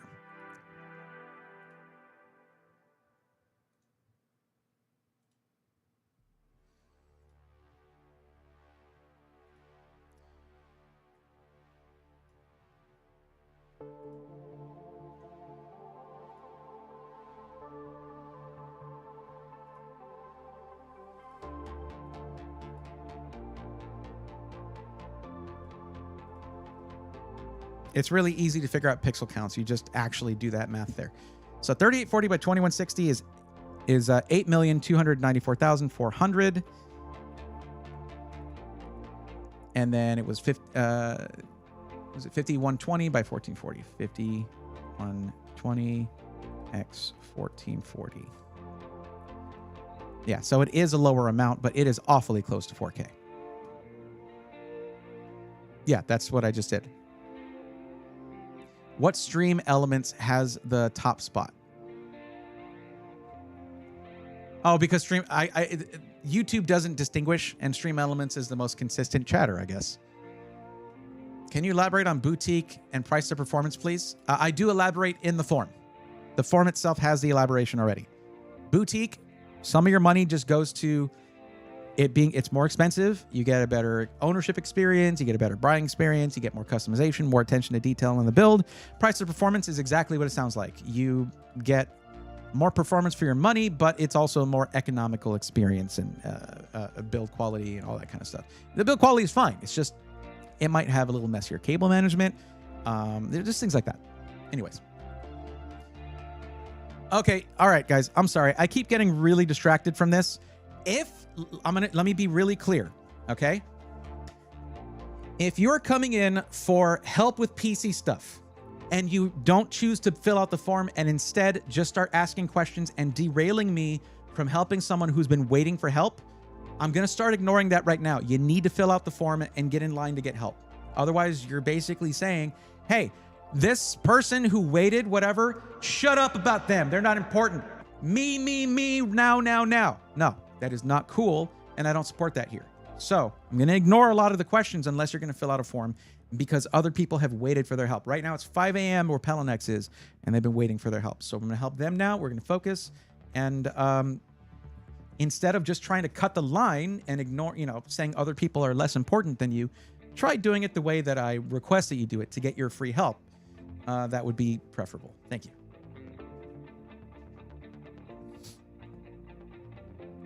Okay. So back to the parts list. So let me ask you this, Pelenex. What is the actual maximum budget for your build? I know I asked you in the form for a range, and you chose... Oh, you said 2,100 was your actual maximum. Okay. I remember. I remember where I was like, why didn't you pick 2,000 to 2,500 for your budget range? Okay. Now, we want it in black. You're looking at... No. Yeah, there we go. Ultra wide. Got it. Okay. In white... And you want a lot of RGB. So some of the money's just going to aesthetics. So it's funny because these two things don't really match up. I want a ton of RGB, but I want price to performance. I'll do my best, I guess. I choose some parts. My cousin bought it, but it doesn't fit his desk, so I got it for free. Well, that's cool. Now, let me ask you, Pelenex, what is the... Okay. Do you already have a parts list? Like, you have one ready to go? Maybe we need to have a fillable form to ask the max budget there. The range can be put into data separately, maybe. No, it's fine. I'd have to go... Basically, that would only work... We're halfway through the year, and I change these forms at the beginning of each year. So maybe next time. Maybe in 2026. Cheap RGB. Cool. So not great RGB. Got it. No, RGB's gotten a lot more economical these days. Now you are building this, and RGB does add complexity to the build, unless you get the expensive stuff. I got CPU, MOBO, AIO, RAM, and SSD. Well, that's good for me to know. You say you already bought those, or you already chose them?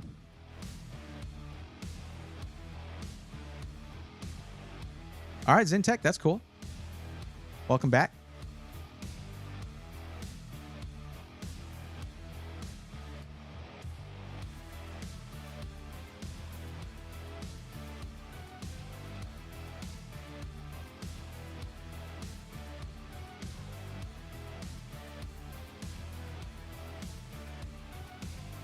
Okay.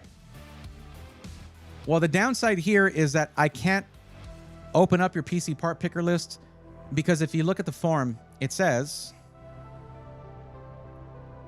let me see. If you have a link to a PC part picker list, please share it here. And you were like, nah. I think he was joking. I don't think he meant that. You can't post links in chat, so this is where you're supposed to do it. So you have to tell me what parts they are, so I can just go from there.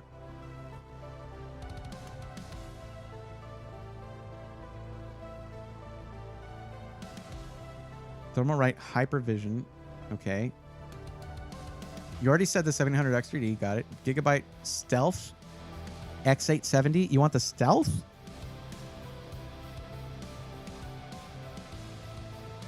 Okay. Okay, just a random 2 terabyte drive. Got it.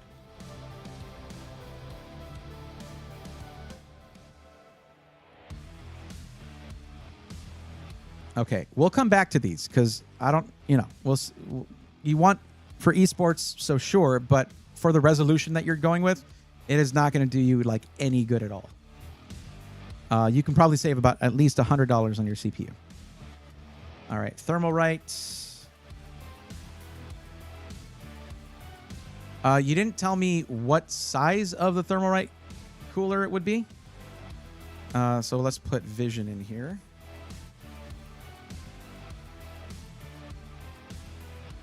He says there's a Thermalright Hyper Vision.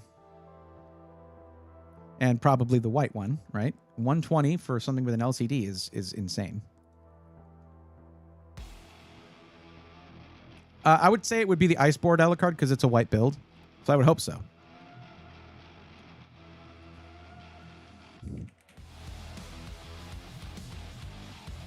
Now, the thing about Stealth. The thing about the Stealth board is that you need to have a compatible case for this.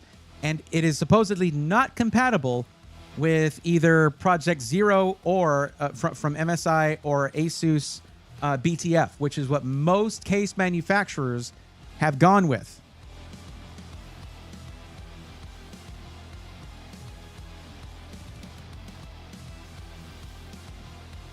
So we're going to take a look at this. I mean, that's pretty decent I/O. It's not bad at all. 5 gig of Ethernet. Damn. It's just that the limitation on what boards it's gonna work with is really rough. So we'll have to check that out. Wait, is there no? Oh, there's a Type-C front panel. Okay. And the USB 3.0. Okay. All right. I mean, it's a sick looking board. Ain't no denying that. But now I got to figure out what cases work with this.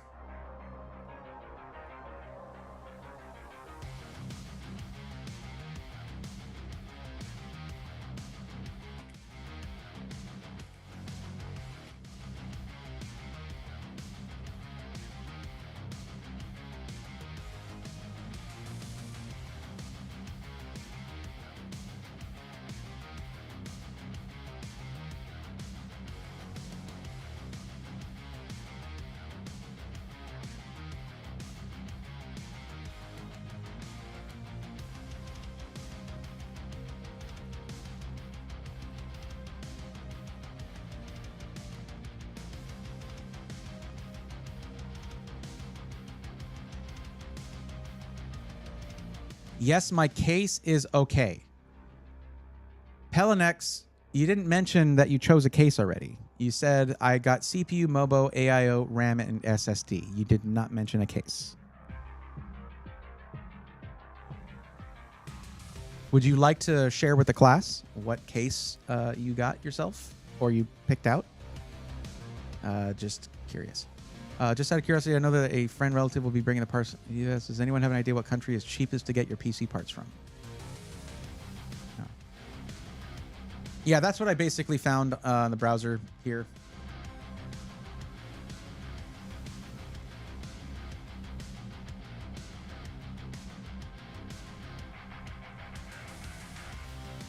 Did not mean to do that. But actually, that works. It works. It fits perfectly. Oh, you did say a while back. That I could have used a reminder on that. Lianli O11D Mini V2. Sure. Well, it's not available yet, so it's not going to show up on the list. I'll just leave the case empty then.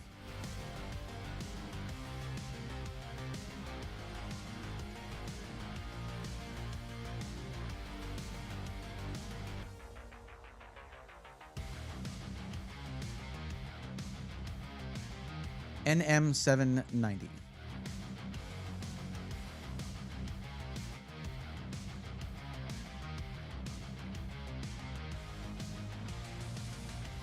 All right, let's look at the specs on this thing. This is PCIe 4.0 X4. Let's see what we got for our sequentials. Not amazing, but not bad. It's fine. Sure, why not? I'm going to check one thing, though.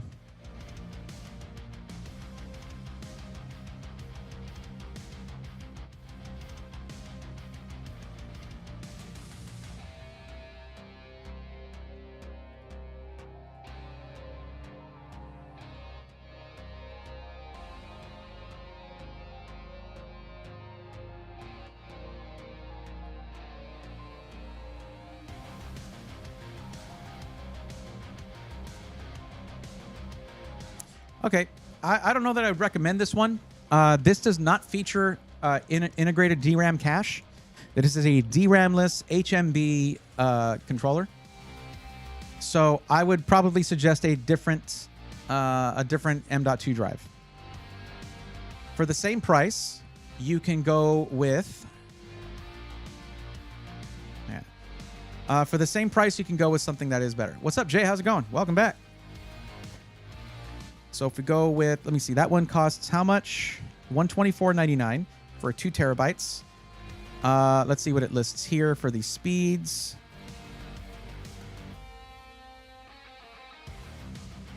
Uh, 7400, 6500. So it'll be a tiny bit slower, but more consistent considering it has onboard DRAM cache. Is going to be the Inland Performance Plus. Inland Performance Plus 2 terabyte is $5 more for something that has onboard DRAM rather than HMB. HMB is pretty good. It's fine. But if you have the option, I would go with this. It's just $5 more. There you go.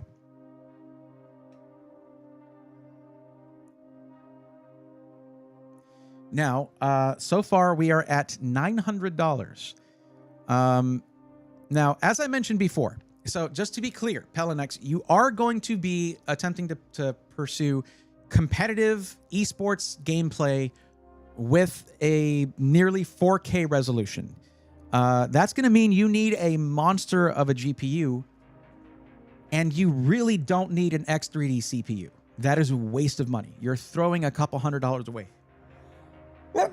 Not a couple hundred, actually, because it's down to $340. But you can get something like a 9700X.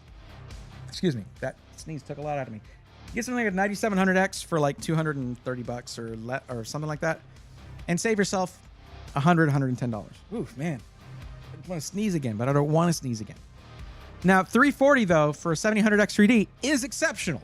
And if what you do, instead of doing full monitor gameplay, if instead you do windowed mode with 1080p resolution, it might look a little small on your monitor, but you can kind of max that out a little bit. It's going to look a little weird, but then you can actually utilize the 7800X3D and get the performance benefit out of that 3D V cache. That is going to be up to you, though. But that means that we need to look for a GPU that's going to fit this. And I would say we still need the case with which, let me see if I can, let's see if the case shows up. O11D Mini V2.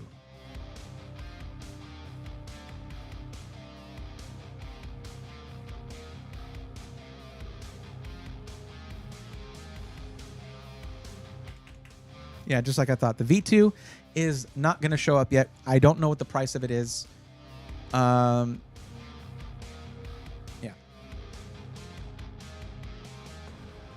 Hi, I'm using the 3060 Ti. Okay. Almost all other is to okay.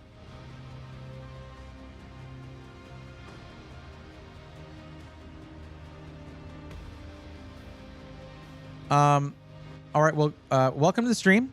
I'm Bad Glitch 3D. Welcome to the stream. I am currently helping somebody who waited in line for help.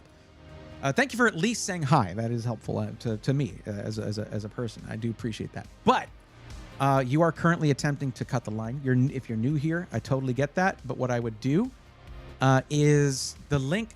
Here, let me drop it here. 1 second. If you're looking for upgrade advice, you can choose that in this form, and you'll have to give me more info though. So there it is right there. Click that form. Get on this list right here. I'm currently helping somebody out, and there are 3 other people waiting for help. Now, if you do fill out the form and say you can't stick around for too long, that's okay. You don't lose your place, and I'd be able to help you out on the next PC matchmaking stream. You just save your place. And you can otherwise just hang out and get more info and learn some stuff. Learn my methodology, and it's also just pretty fun as that goes. Anyways, I don't know if on this list is that if that new case is on this list, but I don't know, what is it like? He said it was like $100. All right, who's texting me right now?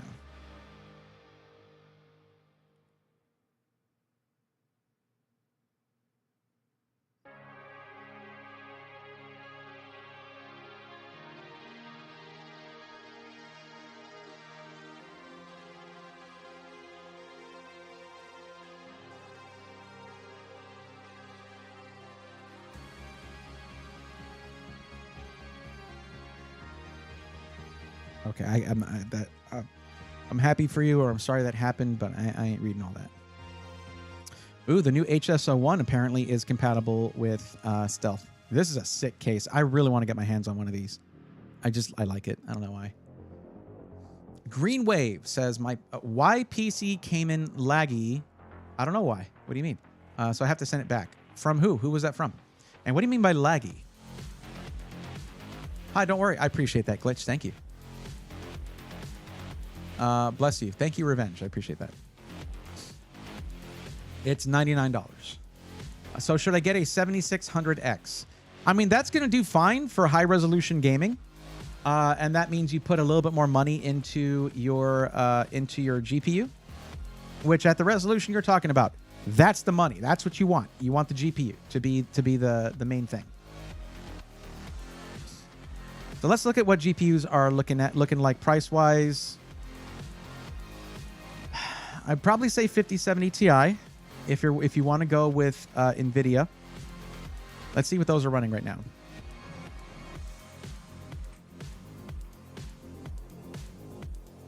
So you can get a PNY 5070 Ti for $779.99. That should fit within the budget while still allowing us to build the rest of your PC. It's going to have the same amount of VRAM as a 5080. Performance numbers are pretty close to each other. But the price difference between a 5070 Ti and a 5080 is not close. It is a big price difference. So let's add that. You're okay.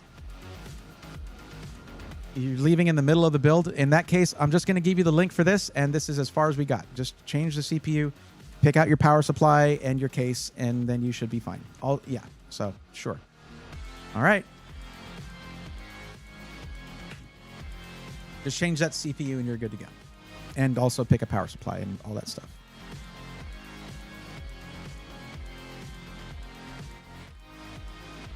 There we go. All right. I've had people have to leave while waiting, but I don't think I've had someone have like leave right in the middle of it. Yo, is that a Manly Reviews I see? What's going on, dude?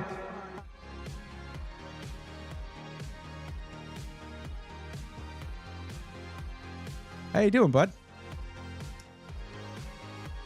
How's your PC running? Just getting some work done around here. House stream. It's good. I got a few people to help out. Yeah. Just finish this one. We've done 2 so far, but you know, that's how it goes. Oh, dude, let me show you something. So for when I do, I have an unboxing coming up like tomorrow or the day after, and the only camera I have that moves around is the Osmo Pocket 3 right here. So like when I'm doing the top-down camera, I can have like a real slim face cam and move around, and it'll follow me. Well, you know, like this. It'll follow me around like this does. But what if I want my FX3 to do that? It's a RS4. I got the little camera unit for it. So I just put it on there, and then I just go like this, and it just start following me around with like my nice camera. I just gotta mount this thing to like where my camera goes, and I can have it mounted on the wall. Is it overkill? Yeah. Oh yeah. Yes. That's just how I roll.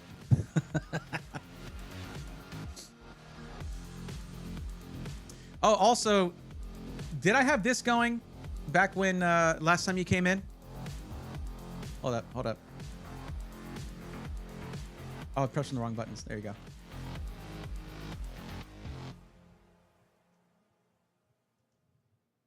Yeah. I had to install IQ. I feel dirty. I feel dirty for that, but I love it. Like it's absolutely clutch.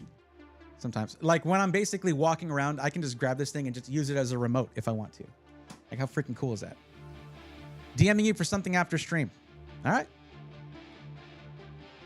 When is the next stream? The next PC matchmaking stream, Pelenex, is going to be Tuesday, 8 p.m. Central. Or like, I don't know, 4 a.m. in Egypt, I guess. Sorry about that. I'm sorry that the timing, it's just, I am US based. That's how that's going to go. All right, Mickey the Fox. Are you still here? What if you want to go native? RX 7900 XTX, is that not more value than 5070 Ti? It depends. 5070 Ti to me is, if you can get it near, we're looking at $30 above the original announced MSRP of $750. That's actually pretty good price to performance. 5070 Ti punches way above its weight class. So I don't know. 7900 XTX is unpredictable in pricing. So maybe you can do a little better for that. But it depends on the actual games as well. If there's any kind of ray tracing involved, the 5070 Ti is going to smoke a 7900 XTX. Like easily. Even with the lower VRAM, that's not going to have 24 gigs of VRAM is not really going to help you much in gaming as compared to the 16. Like 16 is still a great number for VRAM for gaming. Saddle says cost of living is high in Taiwan, similar to US. Watching Tech Yes City content about PC deals in Taiwan, prices don't seem to be that cheap. Actually, I would disagree with that, Silo. When I was in Taiwan a couple months ago, the GPU prices over there were awesome. They were really good. But at that time, they were just really bad here. GPU pricing is getting better here, which is why NVIDIA is like, all right, we're stopping production or slowing production because we don't like that people are paying MSRP for cards. Thanks, Jensen. Enjoy your new $5,000 leather jacket that we all had to pay for. Thanks, buddy. But yeah, just checking if Mickey the Fox is here.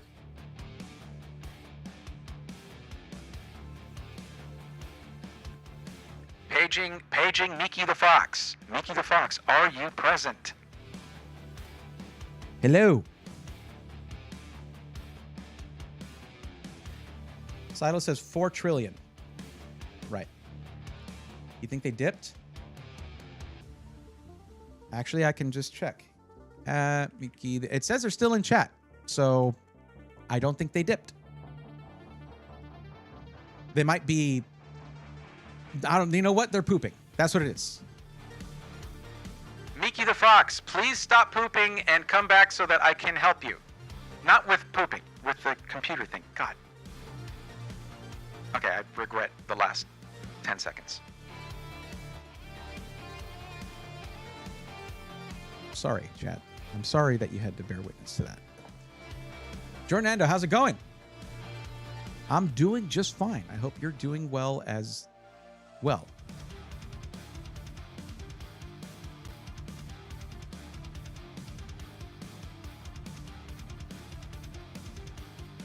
Anywho, yeah. Thank you, Alucard. Appreciate that. Thanks for the save.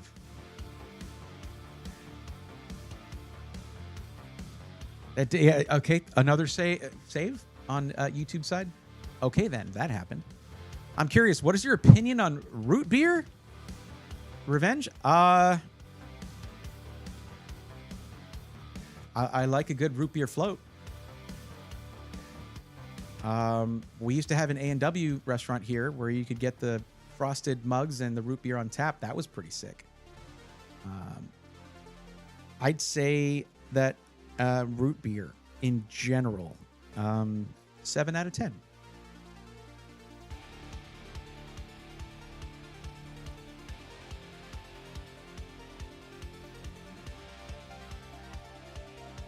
I hope that helped.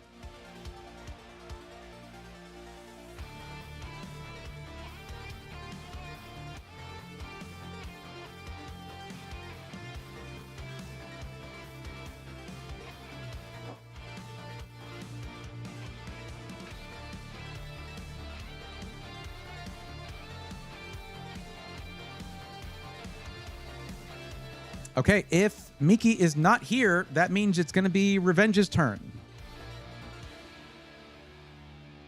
Now, Revenge, you mentioned... let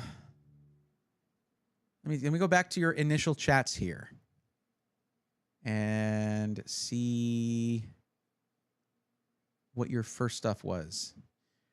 Okay, you wanted to know if... So you have a 6750 XT. You wanted to know if you should stay at 1080p or move to 1440p. No ray tracing. So...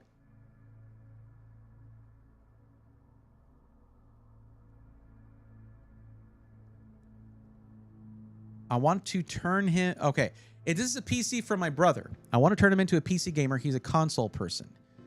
Okay. So let me ask you this. You chose a budget range of $500 to $1,000. What is the actual max budget for the PC?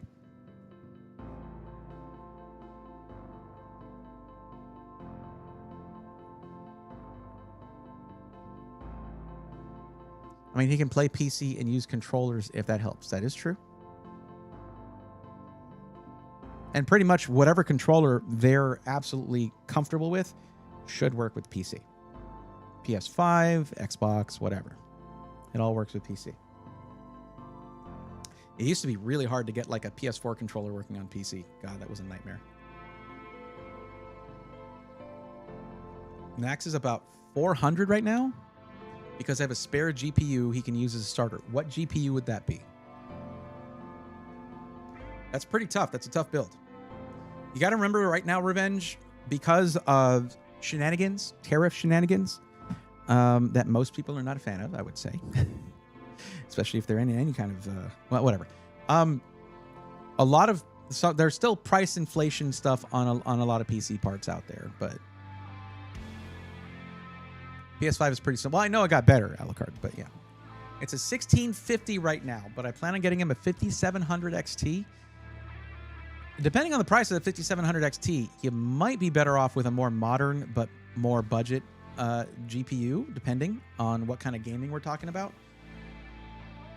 Because right now, I mean, if you look at a PC with a 1650, you're probably going to have a better gaming experience on a PS5 or modern Xbox.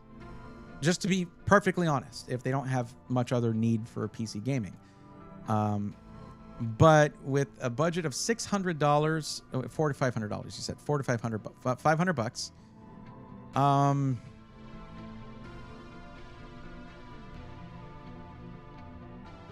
Okay. Okay. You were like, let me challenge this guy. All right. Hold on. What was it? It was LNX saved.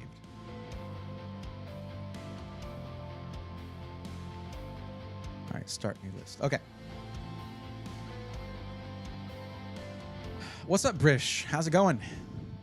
How goes through? It goes through just fine. What is it, though? Jordan says, my PC is running like a dream. Now my partner decided she wants to get into PC gaming. Trying to figure out a PS5 equivalent. That's what she uses now, or a better PC for her, but I don't know. Generally, if you want to reach the equivalent of a console on PC, you're going to need to pay at least double the price of the console because it's doing way more work than just a console does. Yeah, but the upgradability and the scalability of performance is insane when it comes to PC gaming. That's the whole purpose of it. So, Revenge, here's the plan. Thursday. Good. It's going fine. We have a lot to do tonight, actually. RX 6600, as Silo says, might be a better buy compared to 5700 XT, and I do agree. I would look for like no, because that's almost the price of the whole budget. I don't know. We'll see. Lurking and eating. Well, thank you for the lurk. I appreciate that. The plan is he will use the 1650 until he can get something better. So we have to then, if that's the plan, that means we have to plan the build to accommodate that future something better. That's a tough one.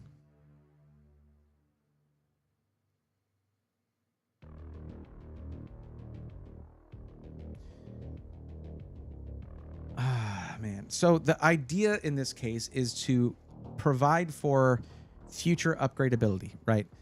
My temptation is to go with AM5 because that is the most upgradable platform right now. But price-wise, I don't think we can fit that in $450 without not accounting for the GPU. Maybe.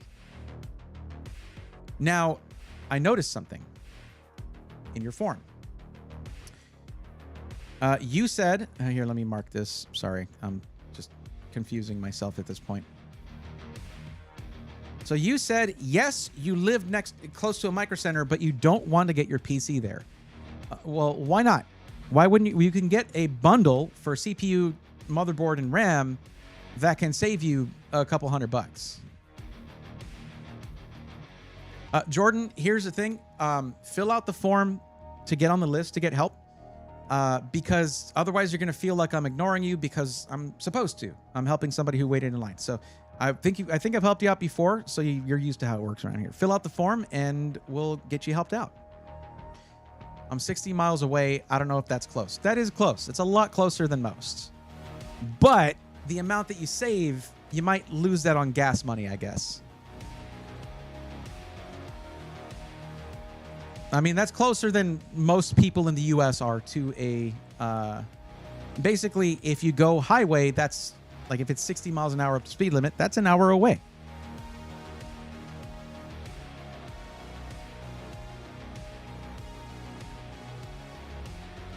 And Alucard, yes, thank you for the callback to simpler times.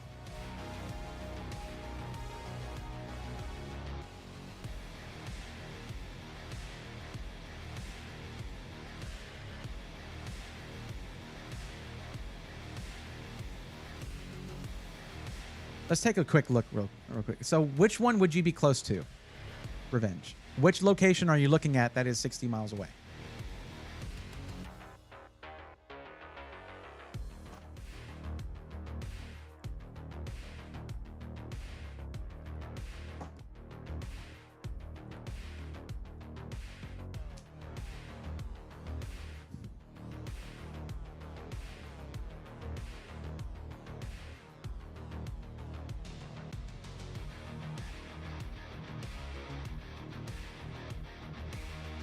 Okay, the Tustin one.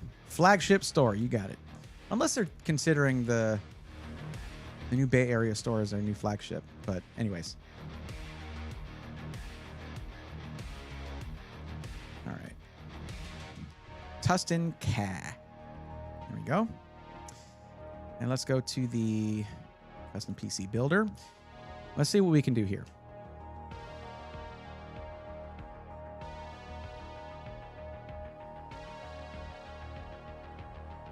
So the lowest price comes with it is $299.99 just for CPU, motherboard, and 1 stick of RAM.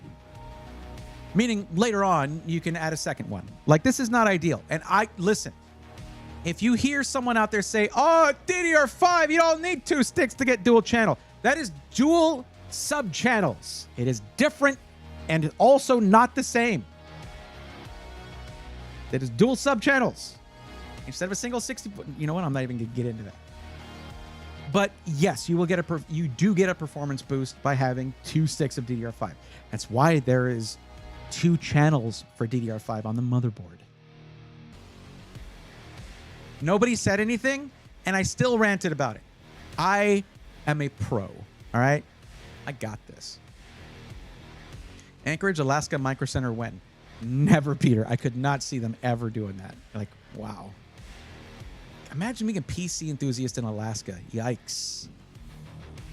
I feel bad. I feel bad for that imaginary situation. Now, there's an option to go $20 higher to get 9600X instead of a 7600X. Same motherboard, same RAM. I don't think that when you're looking at $450, that is really a tight budget. But let's see if we can do it. Why not? Let's see what kind of savings you're looking at here. Now, this is an MATX motherboard, so I would pick an MATX case just to match that. But you're looking at saving about $60 on the CPU, $50 on the motherboard. So $110 in savings. Oh, my bad. 1 penny off on the stick of RAM too. So yeah, you're looking at $110.01 in savings on the motherboard. I don't know, not that accurate, but whatever. Maybe a noob question, but is one GPU like a 5080 from different companies run different? They run the same way.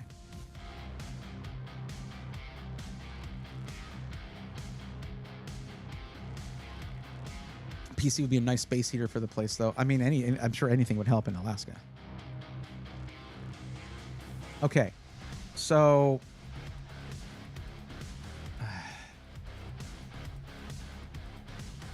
this is one of the only times where I might be like, maybe 512 in storage, but we got to look at I still feel that the minimum you should ever put into a new PC is a terabyte. Let's see what the cheapest terabyte drive is. Capacity, 1 terabyte, and sort by lowest price. $62.99?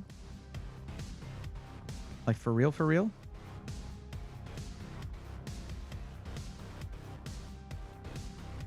SanDisk Plus. Let's look at the differences here. Up to 3200 and 2500, 100 terabytes written on that one. And then this one. Damn. Way faster. 6 times the longevity. Holy crap.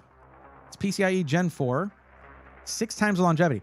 Look, I'm serious. This thing has endurance rating of 600 terabytes written.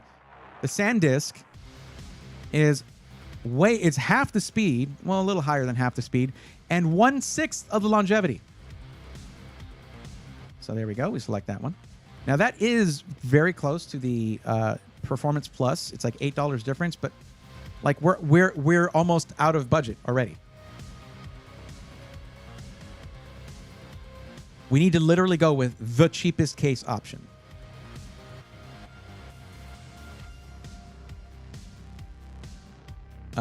Hey, well, you know what? This is not an MATX case. There is no way to cable manage it because it's just going to show the power supply. I mean, you can still cable manage it, but the power supply is going to be visible. But $50 with 4 fans included. Let's find out more. There's only one of these in stock too.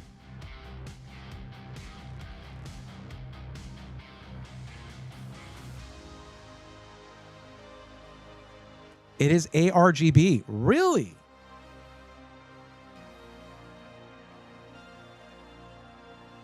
Also, we're doing a black build, so that does kind of hide the sin of putting an MATX motherboard in a full ATX case.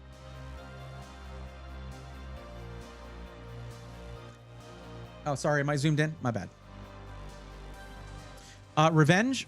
Here's what I'm going to do. I'm going to finish this build at Micro Center. It's going to go above budget, but we'll see how close I can get it.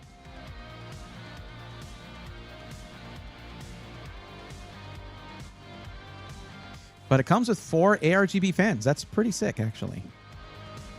So it's adjustable RGB. There are some cases where you cannot change the color of the fans. And, like, what year is it, you know? All right, we'll select that. Silo, I don't know if they have that case. But, yeah. See, we don't have a power supply or a CPU cooler yet, and we're at $414 already. So...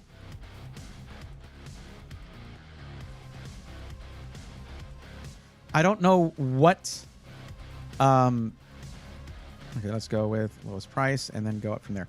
I don't know what GPU they would eventually upgrade to, but I don't want to put a 600-watt power supply in here. Also, modular would really help considering, you know, you can't hide the power supply here.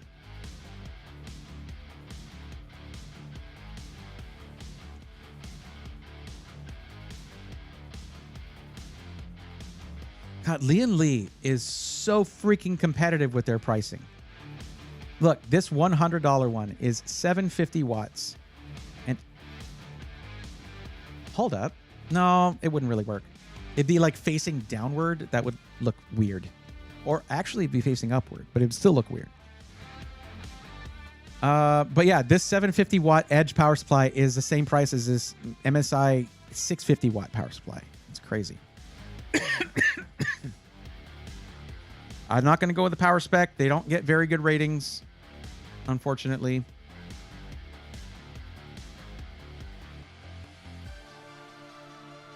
I think we should stick with 1080p as the resolution so the GPU doesn't need to be insane.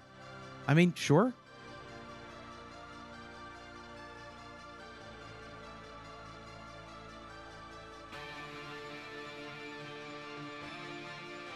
There's another thing, another benefit of going with Micro Center is open box. When you actually go there, you can find open box hardware that might be higher spec, like higher wattage on the power supply or whatever, and lower price because it's an open box product. I can't account for that really because I imagine that that's not updated by the second on the site, and some of them aren't included in the builder here. But it's something to keep in mind.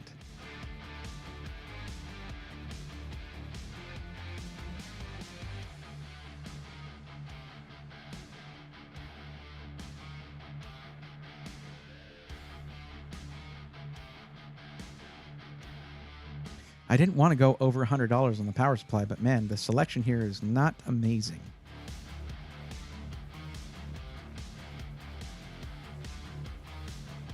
How's my audio levels on the music, by the way? Okay, it looks fine. What's up, Zeno? How's it going? How you chillin'? Like a villain? Is that the correct answer to that? I feel like there's a correct answer to that. And I feel like that might not be the one. Farm completed. This will be interesting. Sounds good to me. I like interesting. I was responding to Jordan on YouTube, by the way. Someday I'll be able to show YouTube chat up here without worrying about losing partner status with Twitch, because I don't think I would ever get it back. The Twitch streams just ain't what they used to be because I split my streams up now. He's in Texas. There is no chilling there. True.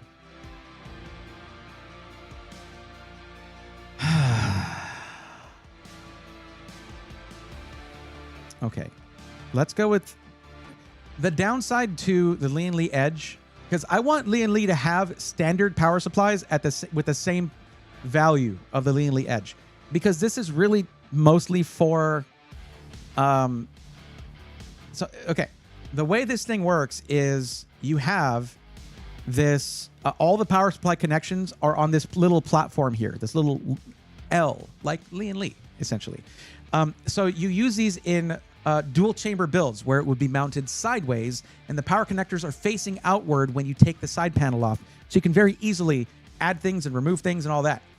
For a case like this one, that doesn't really work because it's either going to be facing up and then you connect them that way, or facing downward. Like it's facing downward, like it's going to be, it's weird. So I think it's a great value, especially you get really high quality cables. Some of these have a USB hub included. I don't know if this one does. Plus it has some future compatibility stuff with ATX 3.1. But man, I was looking at this one actually, but I guess we can go with this MSI 650 watt, and you can still do something up to like, I don't know, 5060 Ti with that. How's a combat? Oh, that's $10 more. So I guess we'll go with a 650 watt. But here's what I would say. Focus, when you go there, really look for open box power supplies. You might be able to find a really good deal that way. Facing up could work, right? Surely. Well, it depends on how the mounting is set up. And I think facing up is the way it's meant to mount in this case. And it just gets airflow from the top here. I don't know if it's meant to get airflow from the bottom. Also, you'll have to remove the hard drive cage because that L might interfere with this. You know, I would say that I think the power supply could work either way. But yeah, you'll probably have to remove the hard drive cage right here for it to work. It might actually function to where you get the benefit of being able to see those connectors more easily if it's facing upward.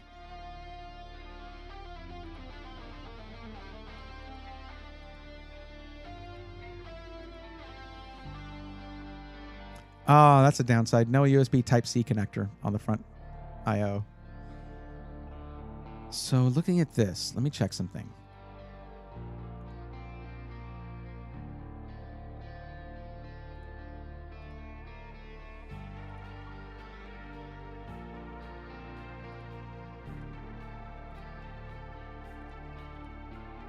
Okay, so bam, bam. Okay, and looking at that. Yeah, so it would be facing up. That would work. Bronze rated is fine for this budget. I know. The thing is, the whole point of this is making this to where they can upgrade in the future. The power supply is a critical component to that. And putting 750 watts is going to also, there aren't any of these bronze power supplies. There aren't really any of them that come to mind immediately as highly rated ones. Like, let's see. Let's look at this power spec 750 watt 80 plus bronze for $75. Okay, let's look at it. Because we have our, that's power spec. Okay, power spec 80 plus bronze. Let's look at our PSU tier list.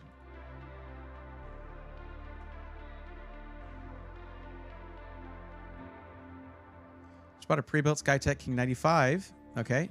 Did I get scammed, Chef Spawn? What do you mean? You bought a computer.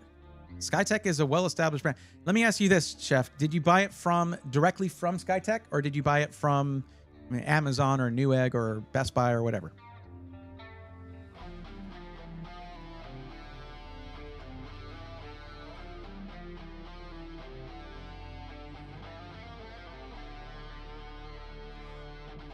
Oh boy. All right.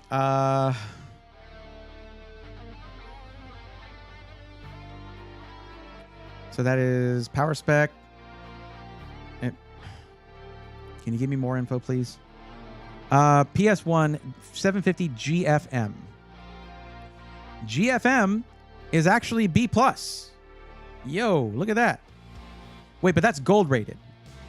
No, these are bronze. Wait, what? Huh?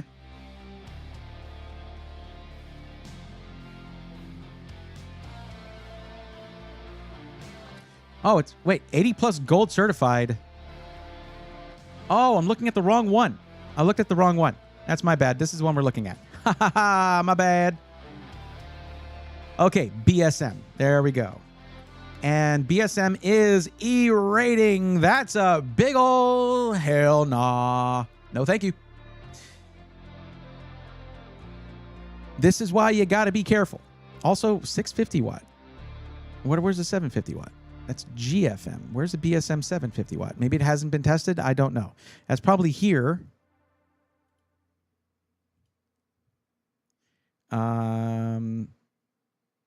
BSM 750 watt is actually a tentative C rating. Still produced according to Micro Center stock. Check your manufacturing date. Year 2011. Oh, what? Is this a 13-year-old power supply? 14 years old. My bad. Oh, my bad. Yeah, I ain't recommending this.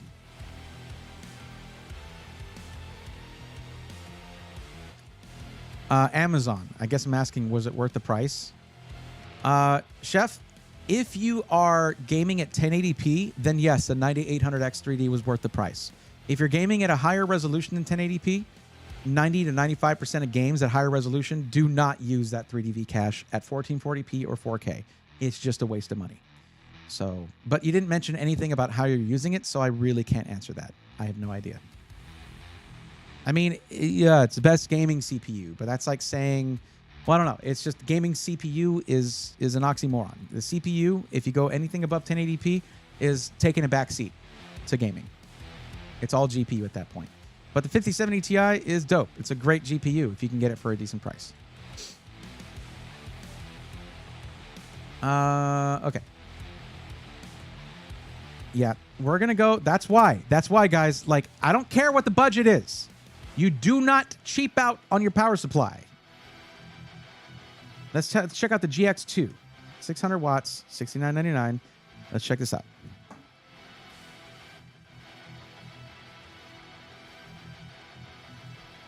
GX2. C+ rating.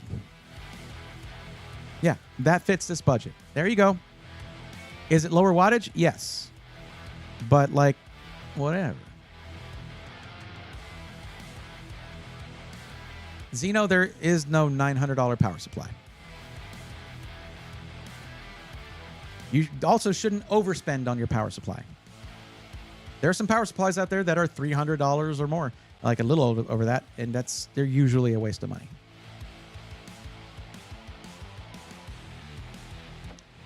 But yeah, Chef Spawn, what I usually say is don't buy from Amazon or Best Buy or Newegg when it comes to a full PC.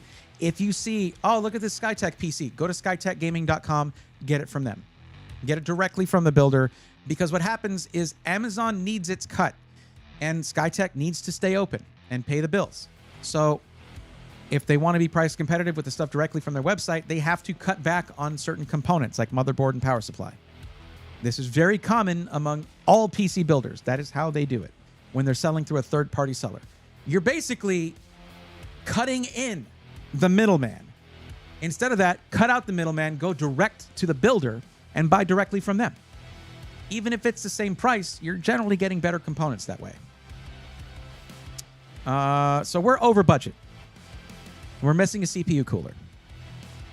So let's add a CPU cooler. Right? Okay. Let's see. Lowest price, 7600X. You don't need a whole lot.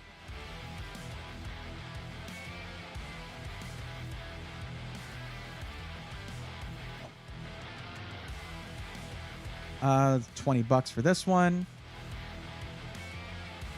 Thermalright Assassin X120 is $5 more. And if you want it with RGB, that's $2 more. You mentioned RGB being cool. Sure, whatever. Let's do the $27 one. There we go. So here's how much more we did. We went $61 over budget. But this is a pretty dope PC for the money. This is $500. You've already got a GPU. There you go. 23 Blue Dude, what's up? Yes, there is a PSU that goes over $900. Look up oh, forget that one. No. Okay. Yes, there is. That's the one with like the screen that you could flip it upside down and yada yada. Yeah, I know. I remember that one. That is the exception though, Blue Dude, not the rule. That's the exception. Now, Revenge, I will say you can get a slightly cheaper cooler if you just buy it online. But yeah, 7600 non-X. No, it's a 7600X.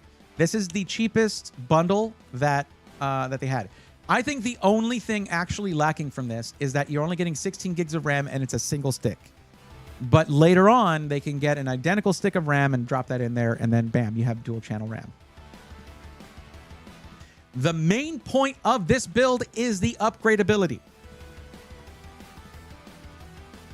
Now, the downside is the 600 watt power supply.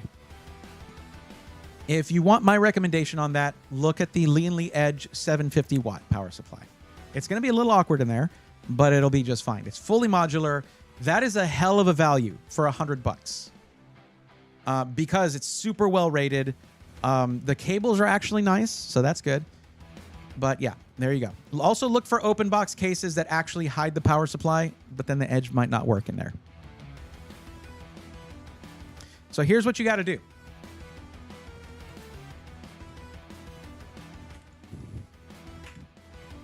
You're going to click that link right there, Revenge, okay? And then what you do is you go to save this build, or you can just add it to cart. Imagine doing same-day pro assembly for $250 on a $500 build. Good Lord. So yeah, just save this build. It may prompt you to create a Micro Center account. But also, you can use this list to maybe get this just by ordering the parts, if you can find a similar deal on the CPU, motherboard, and RAM. But this is just a basic guide. Now, if it's above their budget, because you're building it, you can buy some of the parts now and get the rest in a month. There you go. You don't have to pay up all of it up front. I would do that, Silo, but we do have other people who are waiting for help. Miki might come back, and then we have 2 more other people who are waiting. So this already is a parts list. This is already a parts list. You can use this as a basic guide to sort of do a PC part picker list, or just look up the individual components by themselves. I would put them in a PC part picker and then do it that way. But yeah, you got model numbers. You got all that information available to you from this list. Now, Revenge, I got to verify. Did you save the build? Because if I do another Micro Center build, it will get deleted. But if you save it, it's there forever under your Micro Center account.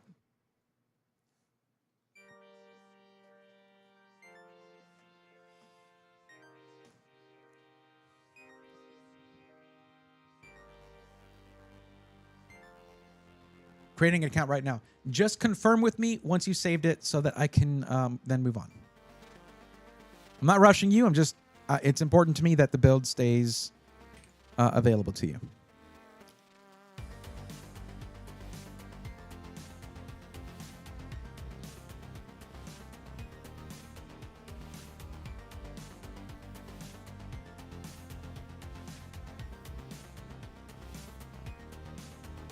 But Blue Dude, of course it makes sense that if anyone's going to have a $900 power supply, it's going to be Asus.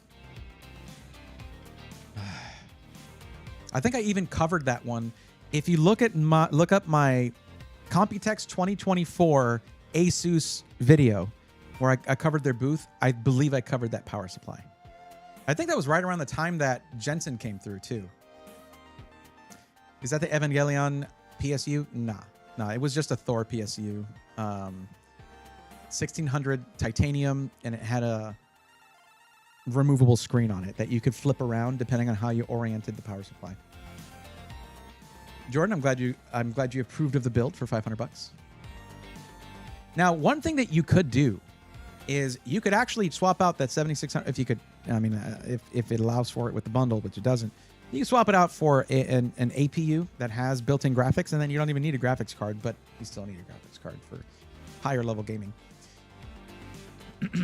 I had an AM3 Plus board when I got my job. I bought RAM, MOBO, and CPU, then slowly did upgrades. It took me about 6 months in total, but just for the motherboard, RAM, and CPU, about 2 months.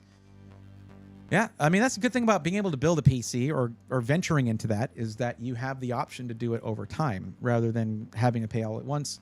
Although, of course, with pre-builts, you got financing and stuff, which is honestly usually a little bit more flexible than buying parts over. I don't know. It depends.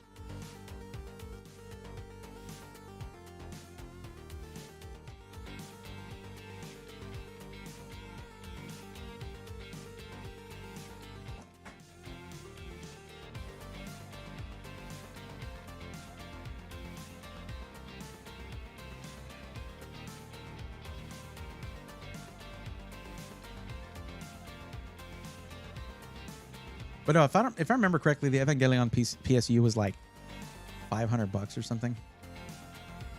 I don't remember correctly. It could be give or take $100. Yeah, we're close, I'm sure. Okay. As soon as Revenge says build saved, we'll move on. I'm checking again. Miki the Fox XO. Are you here? Are you present? Let's check chat real quick at Miki. Yes, Miki is lurking. I guess I bored you, Miki. I'm so sorry for who I am as a person. How do I find saved builds? It would be under your account, I guess. I haven't really done it myself. But yeah. Before you even get to me, well, you are next if Miki isn't around. I want to say thank you for holding this event. Drippy, I do this twice a week, actually. But you're welcome. I've been doing this for years.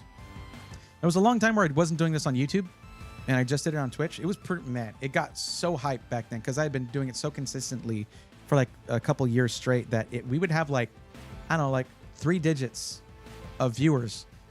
And when someone, I remember I used to have it set up. I'd love to do this again, but I used to have it set up where after I did a recommendation for people, they would come back and say, all right, I bought it. And we would all like celebrate as a community that person had overcome all of the trepidation that is around spending so much in such a confusing industry, like landscape. Like, what choice do you make? What options do you have? Too many options, option paralysis. And we would all celebrate together whenever that would happen. I miss that. I need to set that up again. I'll definitely show off my build and setup. Hell yeah. And we do have a place now. This is something we didn't have before, I guess. But we do have the rigs channel on the Discord where once you get your PC, you can go in and share it. And my eventual plan is to make videos where I go through people's builds. And I don't know if I would, rate the build like 1 through 10 or whatever, or the setups. I don't really like, I know it can be funny when you have content creators who like roast people for their setups. I ain't about that. Setup is a personal thing, and like we're sometimes limited financially as to what we can do. Dan says some of us are still hanging around for after all these years. Absolutely, my friend, 100%. I appreciate you. Dan sent me something, guys. It's going to be part of the setup pretty soon, or maybe it'll go in a PC. Who knows? Managed to find a cheaper monitor with similar specs. 160 hertz versus 165 hertz. So that is a very minor difference. You wouldn't be able to tell. Roast the builds. I don't want to, Silo. I don't want to do that. It makes me feel bad. This is legendary. Thank you, Drippy. I appreciate that. And honestly, how often do you go to a stream and you see something nobody else is doing, right? There are people who do PC builds on stream, and I have done that. Or PC unboxing, or product unboxings, things like that. Nobody else does this. It's, I love doing it. It's probably a bit too big for a PC, but we could probably make a smaller one if you'd like. Maybe there's some pretty big cases, Dan, or some that have like, or maybe even an open air case, that kind of thing. I don't know. I got it. Thank you. All right, Revenge. Sounds good. All right. So Miki the Fox still not responding. Thank you for the lurk, Miki. I do appreciate that. I do request though, for anyone who's on the list and waiting for help, please let me know if you do have to leave for a bit. That way I'm not doing what I'm doing right now, which is calling out for that person and making everybody else wait. It's not a huge deal, but, it might feel like that if you're the person waiting. Speaking of people who've been waiting, Young Drippy 2. Dang, this is a long poop. Well, see, because no one's helping them, I guess. I don't know. I'm not the person for that, but yeah. But yeah, Dan, what I'm thinking is there's kind of a ladder in the way right now, a little step ladder in the way. But right there, you see where my Japanese pole saw is right now? Just right underneath the Hylian shield. The thing is, I would block that, so I might find a better place for it.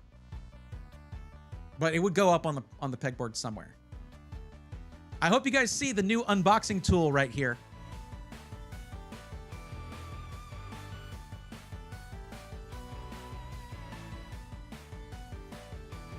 That's going to be showcased either tomorrow or Saturday when we do the Asus pre-built unboxing.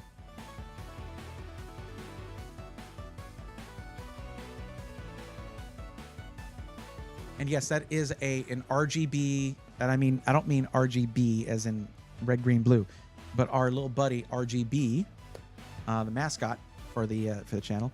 That is RGB colored. That is an RGB colored mini katana.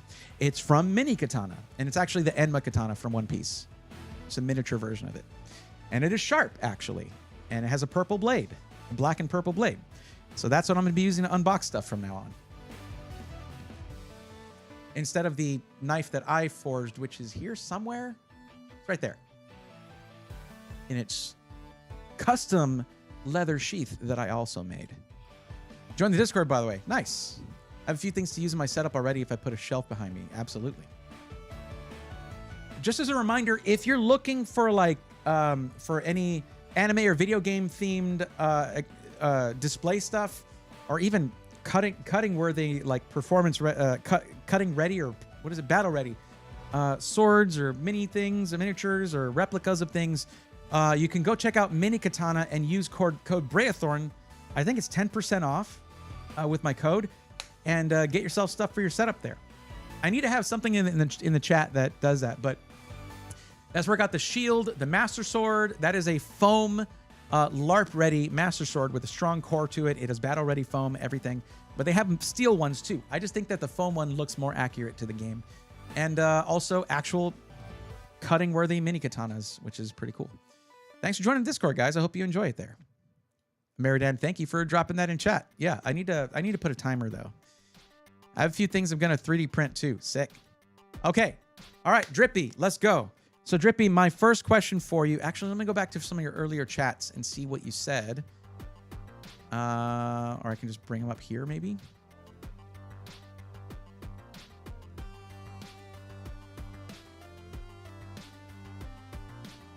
Bro, I need a good beginner PC with 1 terabyte storage, 16 gigs of RAM that's upgradable. Budget is 600 to 800. Where can I get a good PC for my budget? Okay. So when you're looking at that kind of budget, boutique is not the way to go. You're looking at price to performance 100%. Now, when you give me a range of 600 to 800, I'm going to go directly to 800. That's why in the form, it asks you, what is your maximum budget? So is 800 the absolute ceiling, or are you later on going to be like, you know what, make it 900 if we hit a cap of performance? Just let me know. Also, you're looking at pre-built. Remember that some of your budget goes towards the service of getting it built, tested, and shipped, along with a warranty. So that is going to cut into on performance a little bit. But what we're going to look at, we're going to go take a look and see what's available from Skytech. Skytech kind of has this budget range unlocked. So let's see what they got.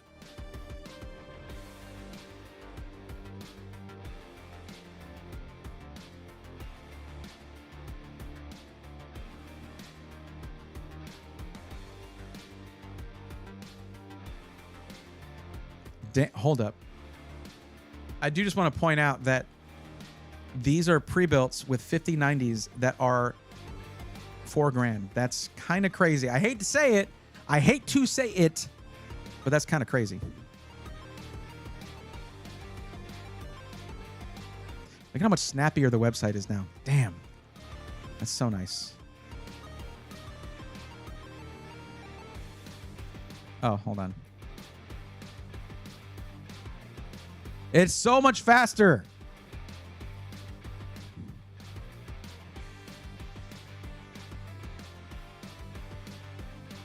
Oh, wait, what color were we saying? In black, okay. Also, I need to fix these. Bam. Bam. And shaboink. Okay. Now, what are we doing with this? Gaming, graphic design, and coding / game design. Yeah, okay, we'll do what we can, but we do want it to be upgradable, right? But if it, yeah, I realize 1K is really the max. Oh, okay. But if cheaper, the better, because I just graduated high school. Congratulations on graduating high school. That's freaking awesome. Hell yeah. Well, okay. Remember this. We'll start it at 1K instead, but remember, I do have a discount code here that can help you out. Okay, so that does raise the bar. Here's the very important thing that happened when we raised the budget. Now we're looking at upgradable PCs, more upgradable really, because we got away from 5000 series Ryzen to 7000 series Ryzen. Look at that. But let's see what we got. You see, there's a whole line of PCs that are around $900 to $1,000. So, damn, I saw the 9060 XT 16 gig, but then 5000 series Ryzen. Damn it. That would have been a good option right there. I gotta say, the Chronos Mini 2 is looking pretty slick. But Ryzen 5 7600 and Radeon 7600 is not bad.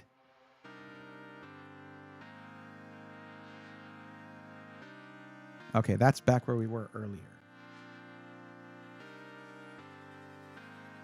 See, if you look at something with like a 12100F, you're limited to 12th through 14th gen Intel, and you would want to just stick with 12th gen, so you're not worried about any microcode shenanigans there.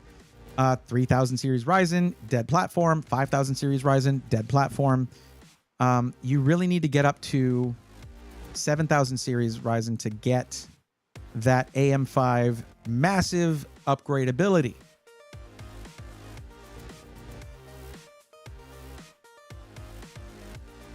Now, what I like here is the one with the Ryzen 7 7700, because you're looking at 8 cores, 16 threads, which is going to help you with that graphic design aspect. Outlaw of Torn, what's going on? Anyone recommend what app I should use to force my monitor into borderless windowed so I can use my second monitor for YouTube, Discord, etc.? Why do you need to force your monitor into borderless windowed? Most games should allow you to do that. And why, like, regardless, you should be able to use your second monitor for YouTube, Discord, etc. Just like alt tab out of it if you need to change something on YouTube or Discord. I don't think you need to have a dedicated app for that. I haven't run into any problems with that. Trying to game and watch Bray. Yeah, I mean, you should be able to just, I mean, what if you're trying to watch my stream, you're not going to click away from it, so just focus on your game. I got you. There you go. But yeah, I don't know. I haven't really had a problem with that myself.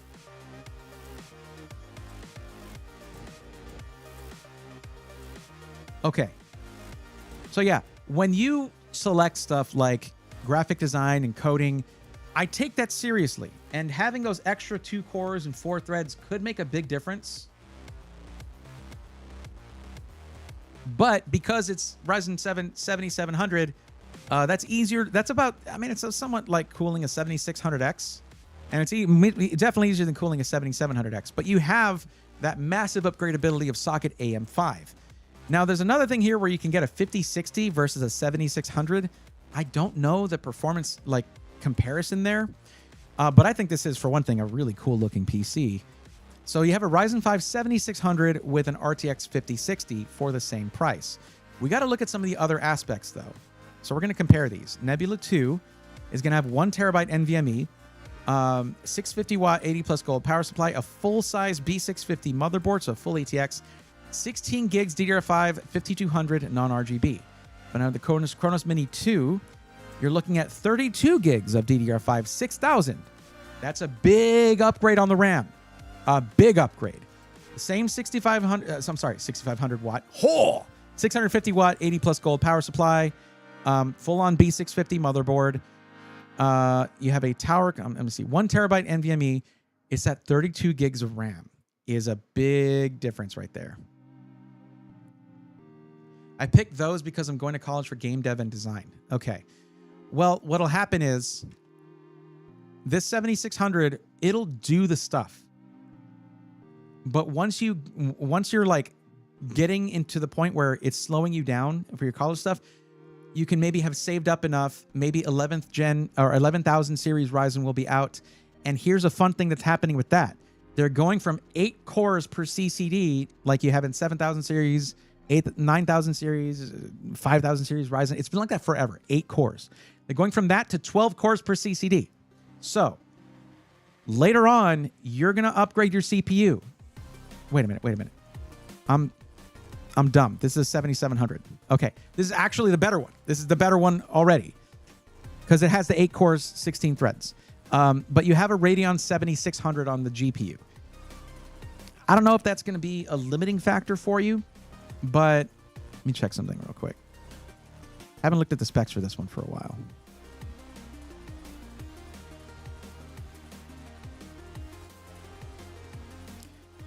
Just get out of here. I should have clicked reject all.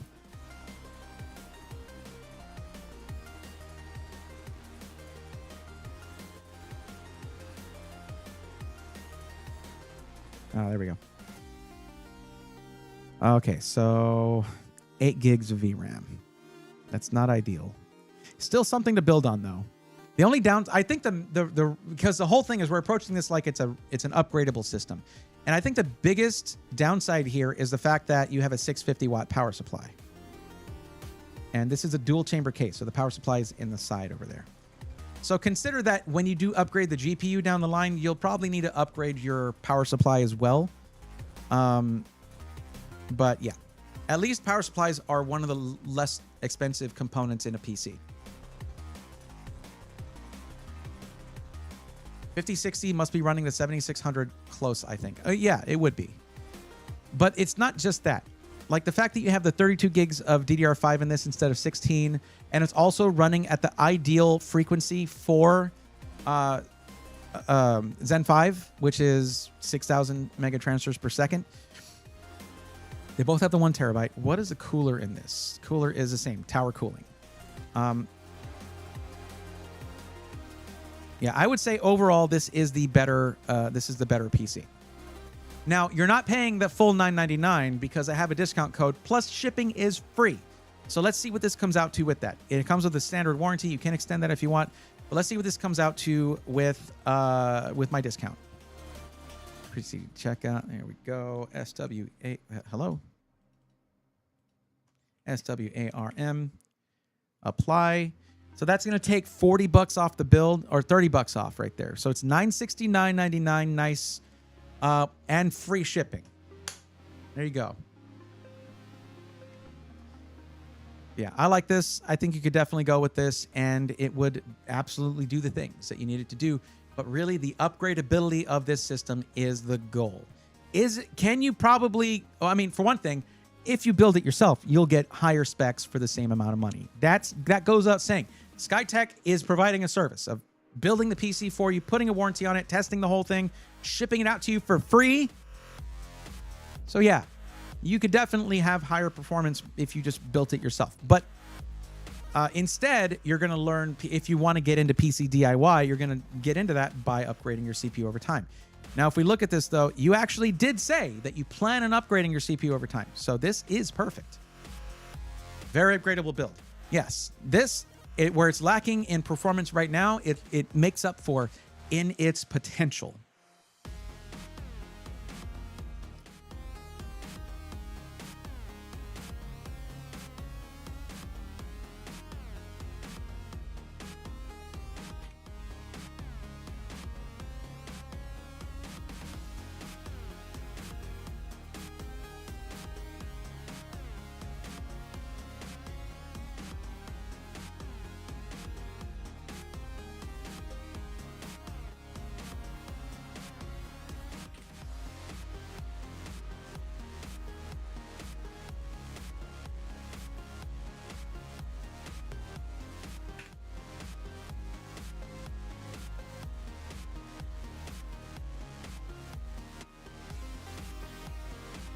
All right, Revenge.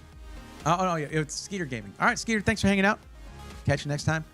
Saw the price of Threadripper Pro $79.95 WX in New Zealand, and it makes me cry. Almost $20K.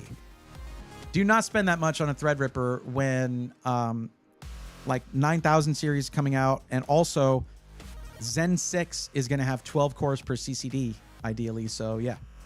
Watching Braithorn is my favorite version of window shopping. I have to say, I have had some moments where I get to live vicariously through you guys.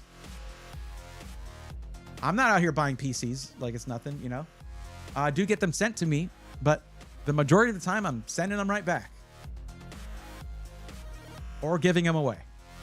What am I doing? Hey, I'm happy to help, Drippy. There's your link right there. Don't forget code SWARM. It is SWARM. It's not a huge saving 30 bucks, but that's because my discount with Skytech scales with the price of the PC. Why am I still awake at 5:11 a.m.? I do not know, Jordan, but thank you for being here. I am going to be helping you next, I believe. Yes, you are next. So that's why. I actually have an answer for you.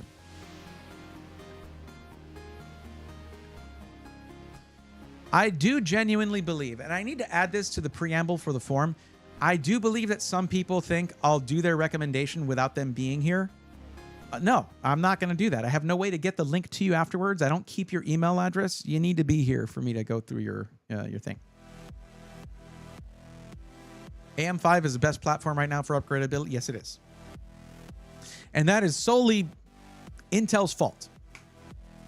Like, Intel should have stopped this whole sockets nonsense years ago.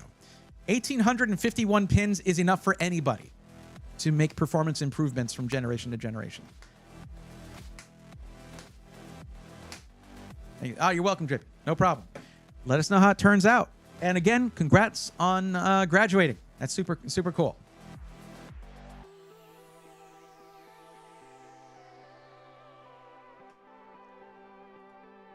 Okay, Jordan Andow, it is now your turn.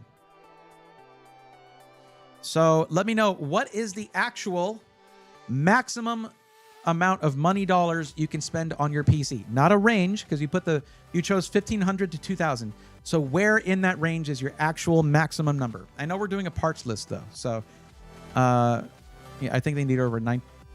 No, you need 8. You need 3 more pins, right, Bergie? Well, they think they need over 1,900 now. What do you mean now? For what? Is that beyond Nova Lake? Because the leak for Nova Lake said 1854. LGA 1854. Remember when AMD was struggling with stock numbers because Intel sucked too much? Yes, I remember. George, thank you. You're really helping my partner. I'll be building it as my first ever PC build, so I guess helping me also. Hell yeah. There you go. And y'all could do that together if they have the patience for it. Sometimes I don't have the patience for PC building. Are you kidding me? Actual max is 1650 UK pounds. So that's higher than 2K USD, right? But because just to keep in keeping with the rest of it, let me see, 1650. That's 2215 in USD. Wait. Oh, United Kingdom. I got confused because it's United States or United Kingdom. I should just put UK. But I do have to fix this just for now, or just for the form. It's 22, let's say 2200. Okay, so we're doing a UK parts list.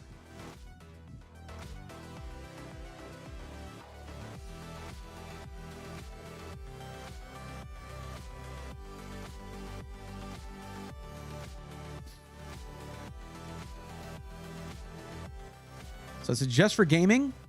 Okay, so you said you don't know about the resolution.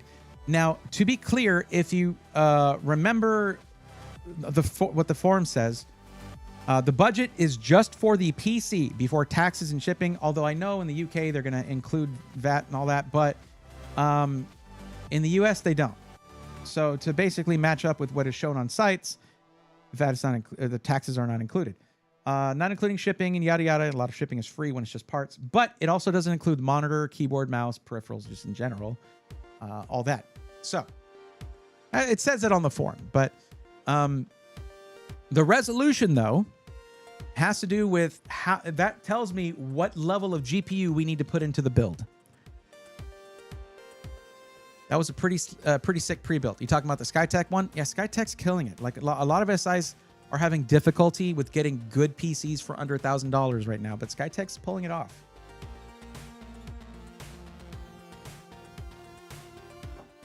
She has a 4K screen right now. Now, is that 4K, a 4K gaming monitor, like 4K more than 60 hertz? All right, good night, all y'all, and thank you again for helping me pick out a PC. Drippy, no problem. Let us know how that turns out. We haven't seen one of those in anyone's rigs in the Discord, so share that in the rigs channel in the Discord if you want to. But also, if you have any questions along the way, we do have helpful volunteer techies in the Discord who can help you out. So definitely, if you're just embarking on your PC journey, then our Discord can be a great place to be.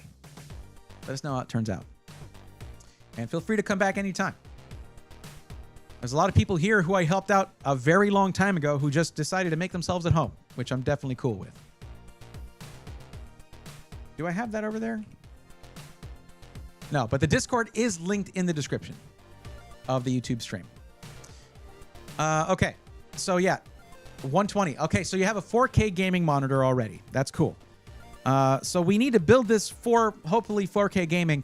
I would like to then put a 5070 Ti in there. To me, that is kind of the meta right now for a 4K gaming machine.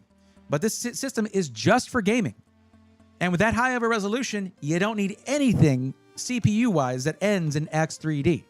But because you want to be able to upgrade your CPU over time, I'm going to look for something like a 9600X, 9700X, something like that. We want to build this in white. So let's go ahead and start off with the CPU.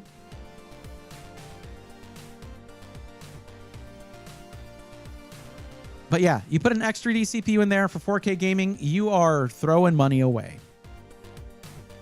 We could even go 7600X, but let's see what the price comparison is. It is about 20 bucks difference.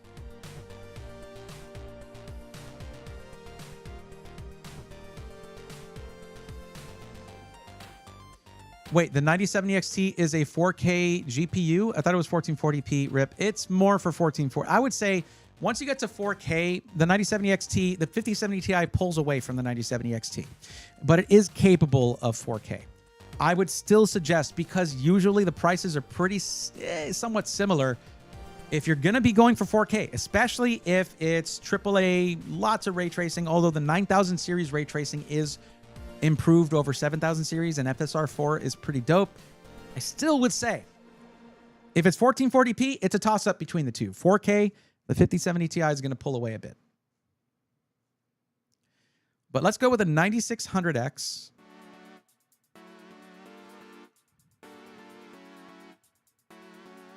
Let's look for a motherboard. Doesn't have to be anything crazy on the motherboard, but we do want full ATX, and we want it to be in white.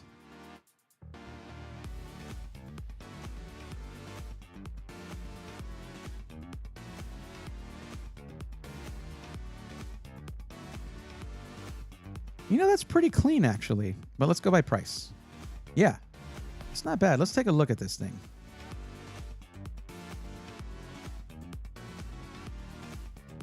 And the I/O is not bad. Not that that matters a ton here, but the I/O is not bad. This is a pretty clean little motherboard. Let's see.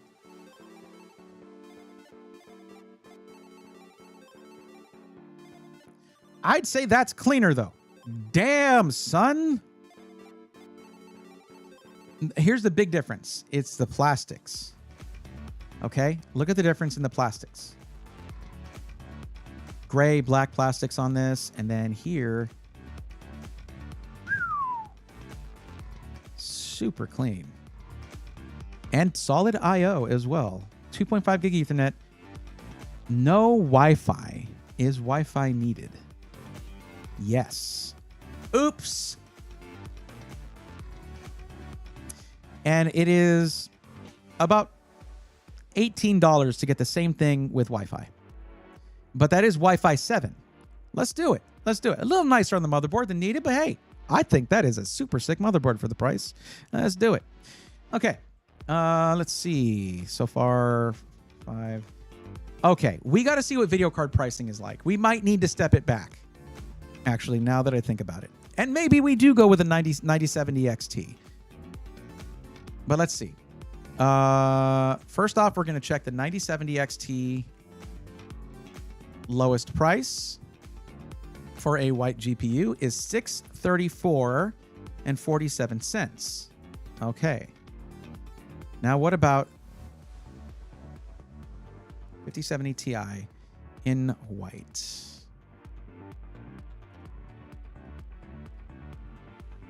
What was the cheapest white 5070 Ti? Oh, lordy, lordy, lordy. $825. Well, never mind. That might be out of budget. Unless you don't mind not having a white GPU, because then you're looking at like the same price almost. And this is silver. This actually would not be too bad.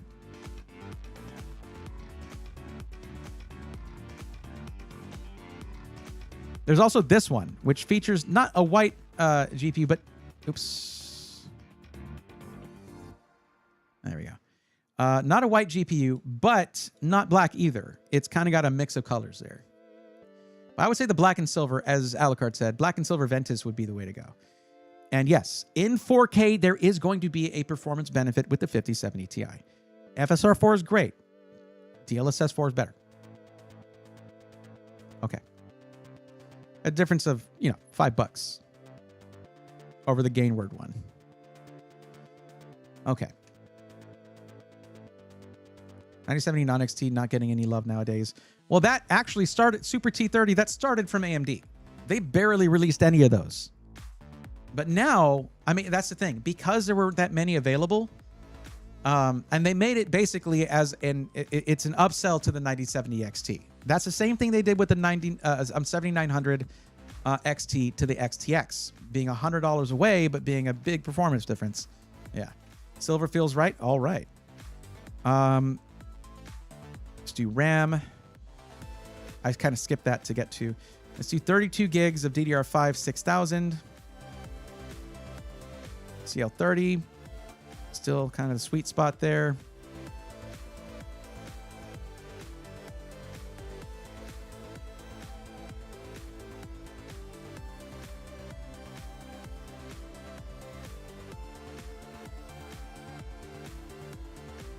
What did you say about RGB? Oh, no RGB. Oh.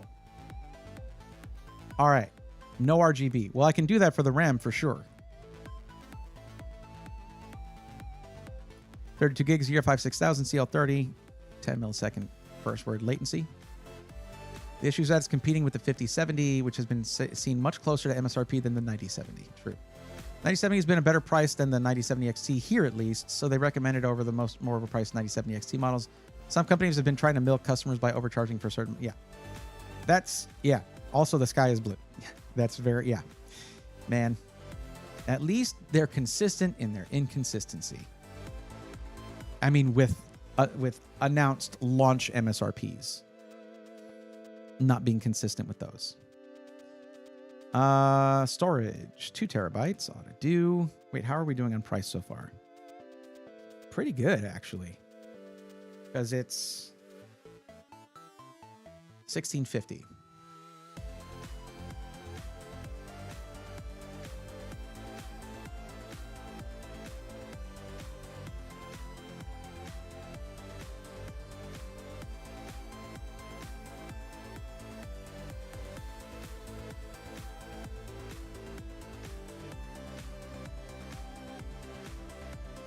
You could do an NV3, but I'd like to put a decent, like a non-DRAM-less drive in there.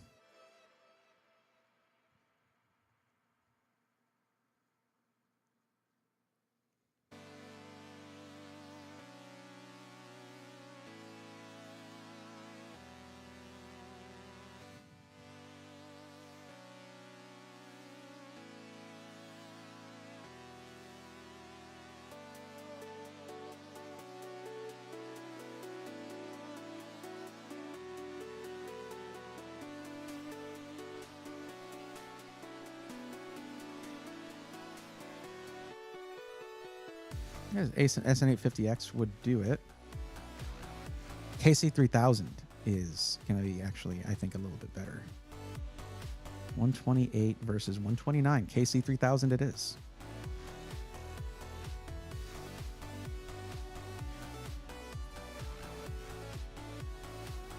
I think NVIDIA pushed AIBs to offer more MSRP price models because of their recent issues. But yes, it's good that they have more models near MSRP.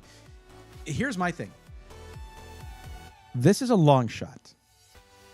But with the leak of upcoming super cards, if they do like they did with the 40 series super cards and keep pricing around the same or better, in the case of the 4080 super, but have that massive bump in VRAM, AMD's in big trouble, I think. AMD might have set themselves up to fail with this generation because of the huge change. Like before, the super cards weren't a huge change, but with that VRAM bump, I mean the 5070 potentially getting 18 gigs of VRAM. And the 5070 Ti getting 24, 5070 Ti Super getting 24, 5080 Super getting 24. AMD might be cooked.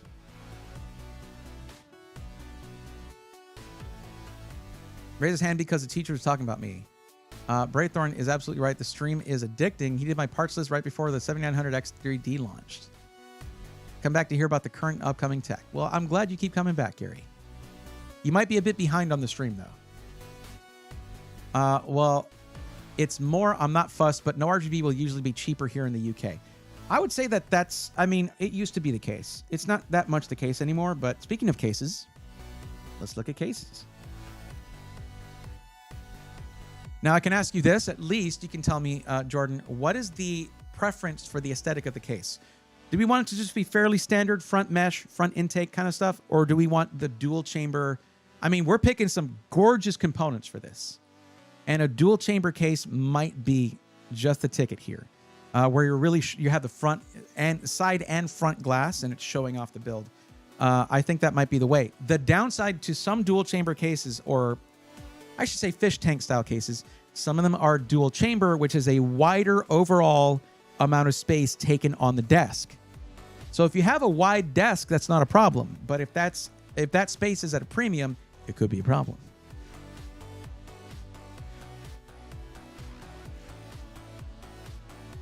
Alucard, the production of 50 series is slowing down, I think, for two reasons. First off, there's way too many cards out there being sold for MSRP, and Jensen hates that because he hates us. Secondly, they may be slowing production down to shift over to production of the super cards.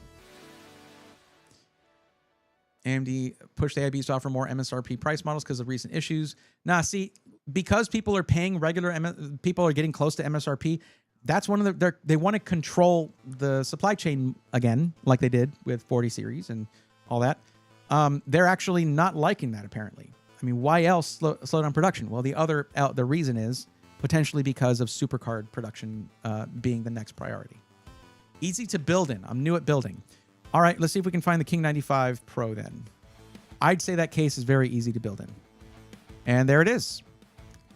I know it has a lot of RGB, but like it comes with all of the fans you need other than your ones with the AIO radiator, right? But that they come with a radiator. And it's, well, let me show you what this looks like, okay?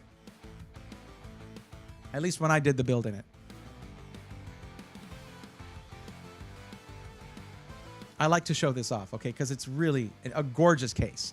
It is just my favorite.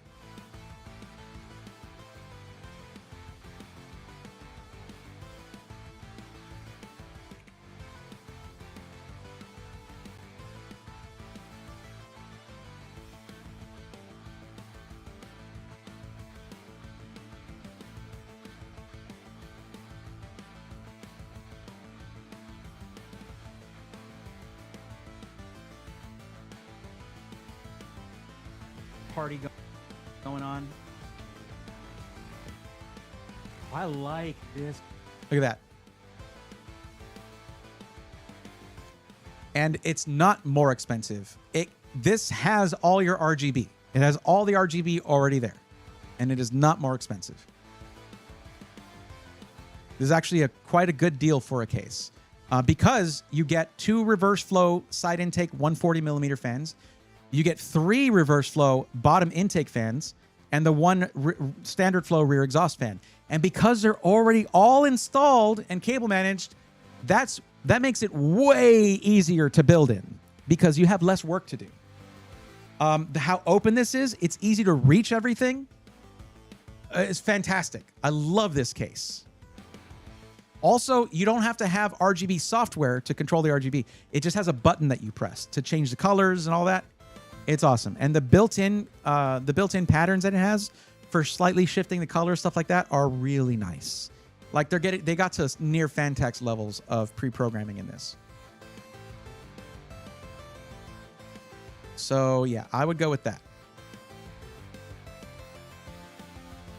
So then to match this, we would get a Montech cooler. We still need a PSU. We're getting pretty close to the budget. We could also go with a Thermalright cooler. Let's compare the prices. Montech. The Hyperflow ARGB 360 is 79 pounds. And if we go with Thermalright, let's go with Aqua Elite V3, 50 pounds. Okay, maybe we just go with that.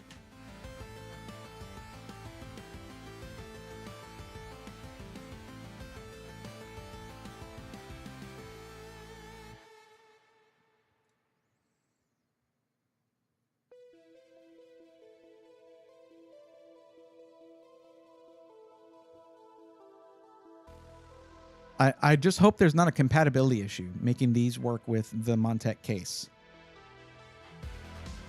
Let's get a PSU first and see how much we have left. Oh, we have 200 pounds left. So but let's do that. Let's get the power supply first. I'd like to get the Lianli Edge for this. I just keep gravitating towards that, okay?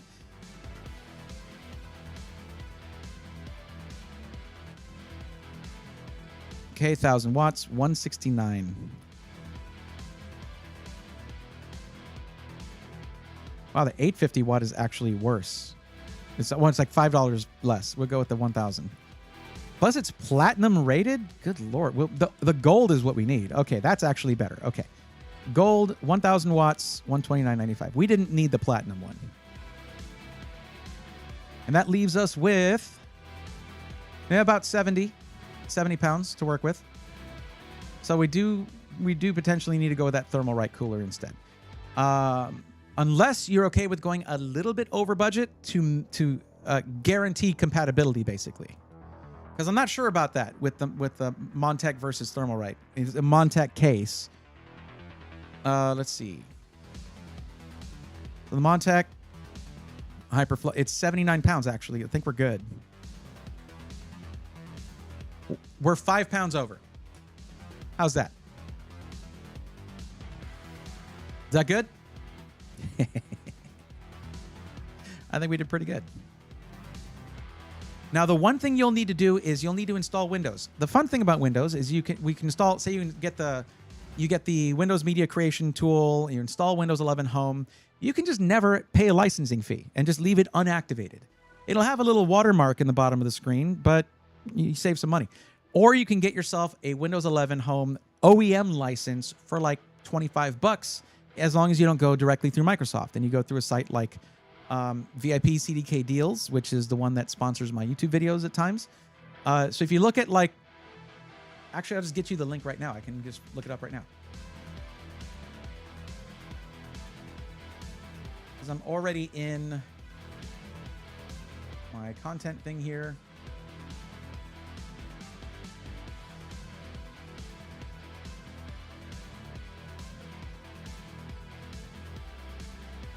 Here we go.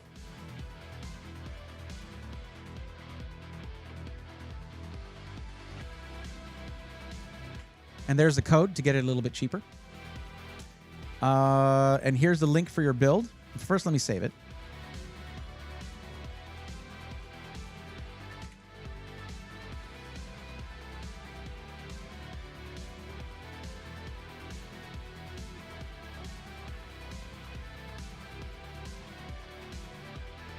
There's your build.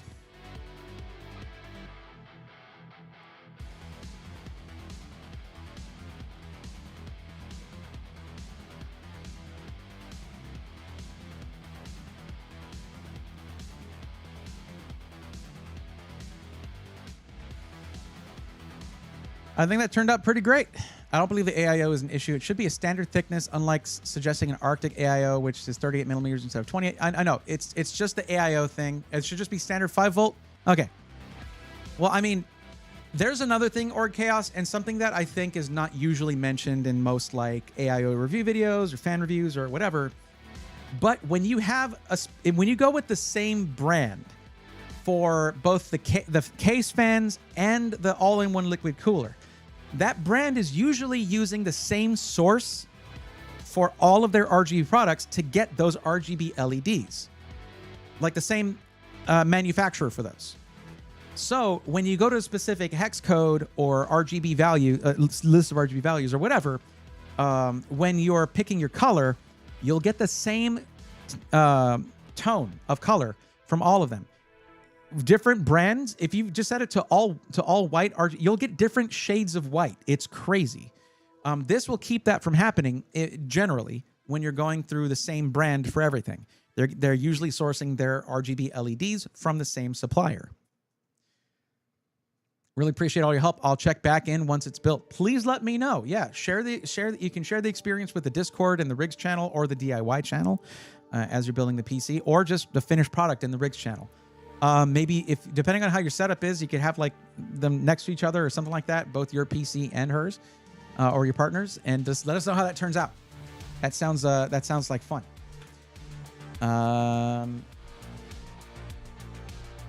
So at this point, Miki the Fox, are you still here? Are you still lurking, or are you back from your adventure?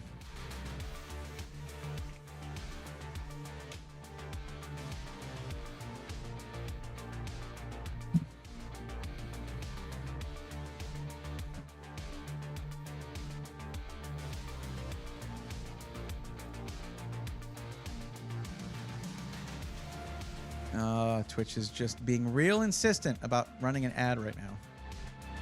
I definitely will. She's gonna love it. Hell yeah, that sounds like that's gonna be great. I'm looking forward to it. On your on your behalf, I'm looking forward to it. That's gonna be cool. Gotta love it when the reseller doesn't have the fans that come with a case.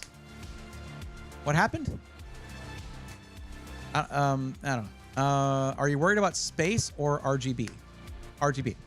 Yeah. Might be for the super cards and maybe to push more AI cards. Yeah, AI is the majority of their business, like by a lot. Run them off to sleep at 5:30 a.m. All right, Jordan. Hey, anytime you want to come hang out, chat PCs, or just like listen in and pick up some info here and there, we will be here. So thanks for coming in. But anyway, Zeno, I don't love that. When are you trying to buy additional fans to match the fans that come with the case? Because yeah, it sucks when they don't have that.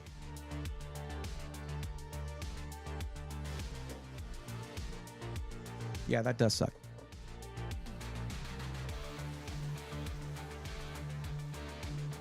Braithorn, can you please post a link to the old waitlist spreadsheet? The old one? Well, that doesn't have any of these in it. I haven't been doing that in 2025. I did do that in 2024. I mean, I guess all you got to do is go to a VOD from then, and it's in the description. Or I can do that for you, I suppose. All right. Let's see. Give me a bit of scrolling though.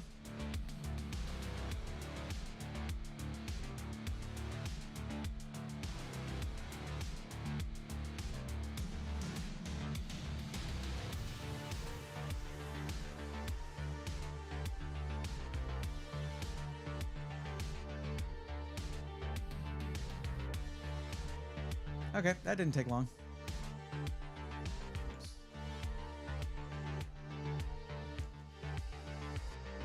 There you go. All right, Bergie, have a good one. Thanks for hanging out. I might just get some black ones since they're just for the bottom. It won't be too unsightly if it's just the bottom ones, I think. I would, if you're going to get different fans, I would get some ones that match the build. I mean, at least the colorway.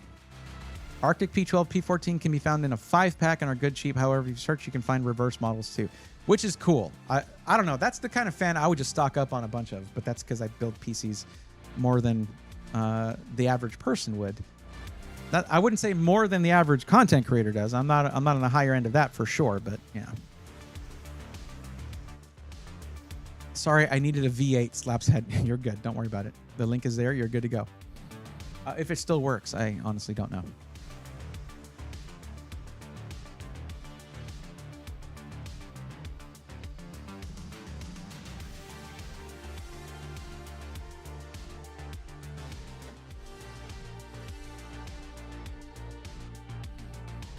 All right, Twitch, I'm going to manually run an ad because it's going to run one regardless. And this way it might extend how long we don't have pre-roll ads and shorten the auto ones too. So I'm going to run that. I'll see y'all in 60 seconds if you're not subscribed. If you are subscribed, if you got subscribed during the stream, please refresh the stream to make sure that Twitch knows that you got that little badge going on. And that means you don't get ads.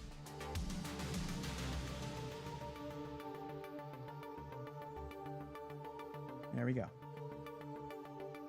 And then it even helpfully gives me a little message that says, next auto ad is reduced by 1 minute and pre-roll ads are disabled for 21 minutes, which is pretty nice. I think at some point it would be beneficial because if you want to have no pre-roll ads for an hour, you have to run 3 1-minute ads manually.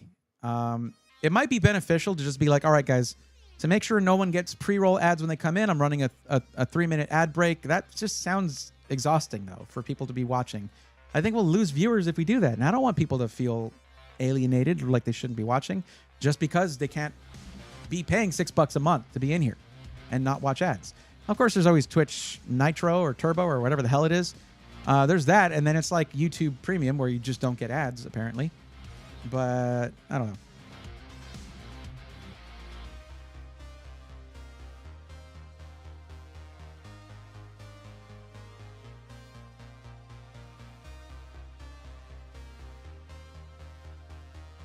Oh.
So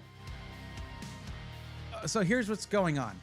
I don't know if you remember when Manly Reviews came in earlier, but the dude's tuned into production stuff. I mean, he's a streamer, content creator, all that. But he mentioned that my audio on the Twitch side of things is a little desynced. The reason for that is in order to get similar quality on Twitch that I'm getting on YouTube, I had to run a separate OBS instance and a separate from Meld, which is the primary software I'm using, which is dumb, but it's what I'm using. I know how I get a lot of the effects that I have right now without plugins. But I'm using the virtual cam from Meld in order to do that. So tell me, those watching on Twitch, is my audio better synced now than it was? I gave a 20 millisecond delay to the audio. Is that better synced up now? I can just go in and watch the VOD later. Looks good to me. Watching about this seems fine. But what about the clap? So let me turn off the 20 milliseconds delay that I just added.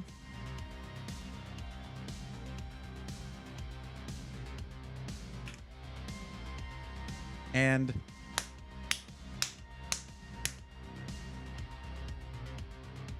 that's what it was set to before.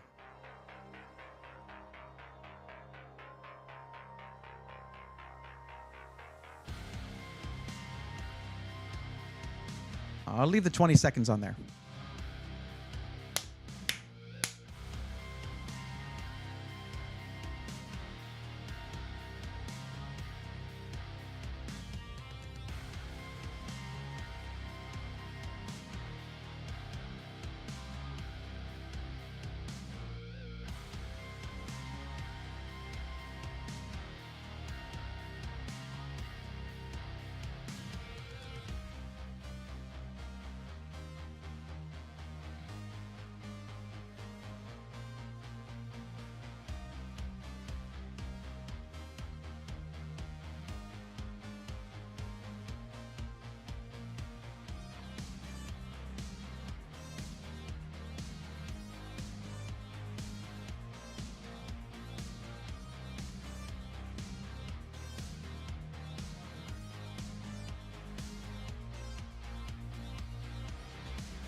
To be fair, I don't need bottom fans, but optimal airflow and all that. I mean, yeah. I mean, it's fresh air for your GPU. Never a bad thing.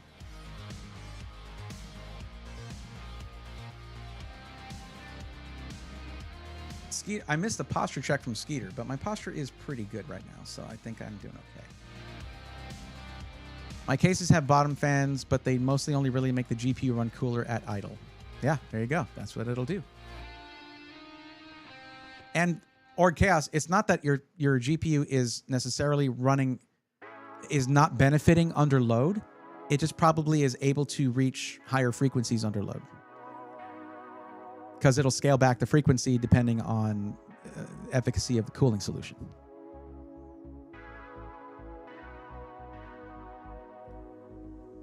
I'll just get some black fans that suit the brand of everything else. Yeah, that's usually a good option. Or if you can find the correct ones from a different seller, I suppose. Just won't plug it into the ARGB header. Okay. Only 2 to 3C difference max, maybe. Okay. Hey, that's still something.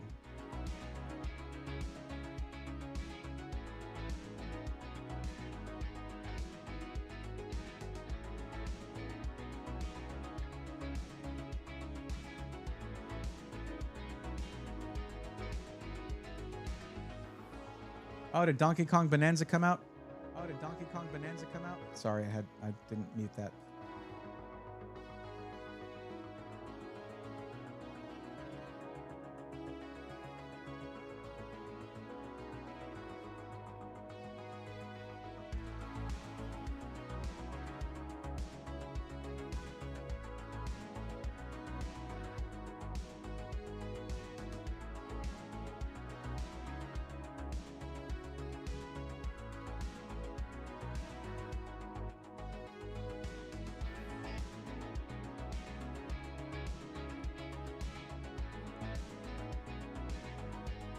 Thank you, Anton. Thank you for checking on that. I appreciate it. Wait, how is it, Michelle, how is it that you see 13 likes and Anton sees 26? That's odd. But if you're watching on YouTube, you have an ability that Twitch does not. You can actually drop a like on the stream and help it get to more people, which is pretty cool. But I like that both of y'all had the thought to check that at the same time. That's pretty funny. I can buy them only Amazon Australia. Is that a big? I mean, I know New Zealand and Australia are different places, but is that a huge downside? Like, is the shipping really expensive? Well, Michelle, I still appreciate you checking on that. Thank you.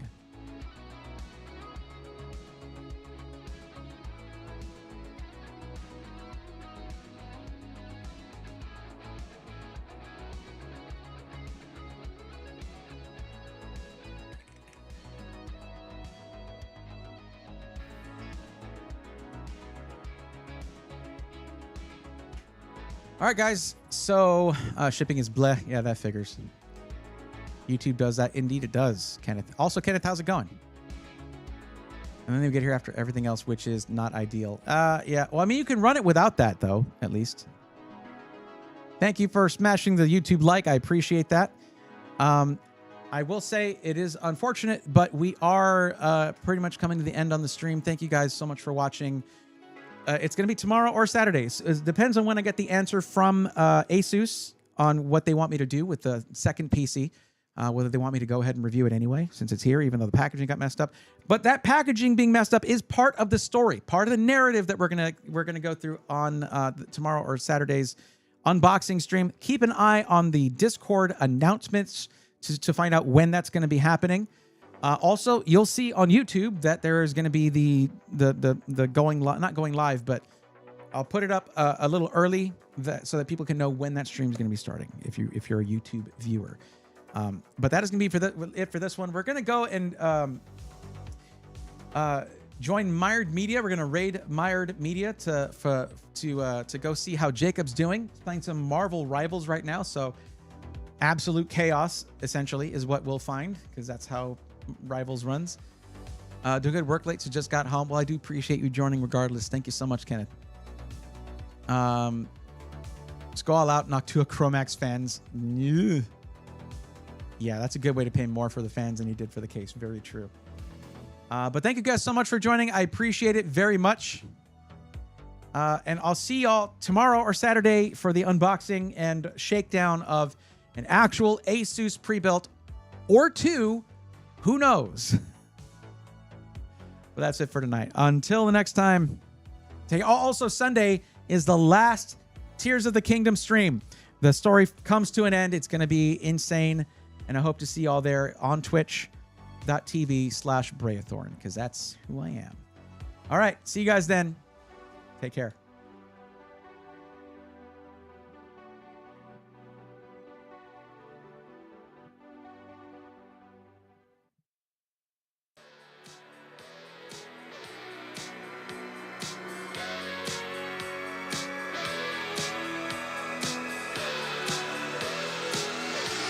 Let's go, nerds!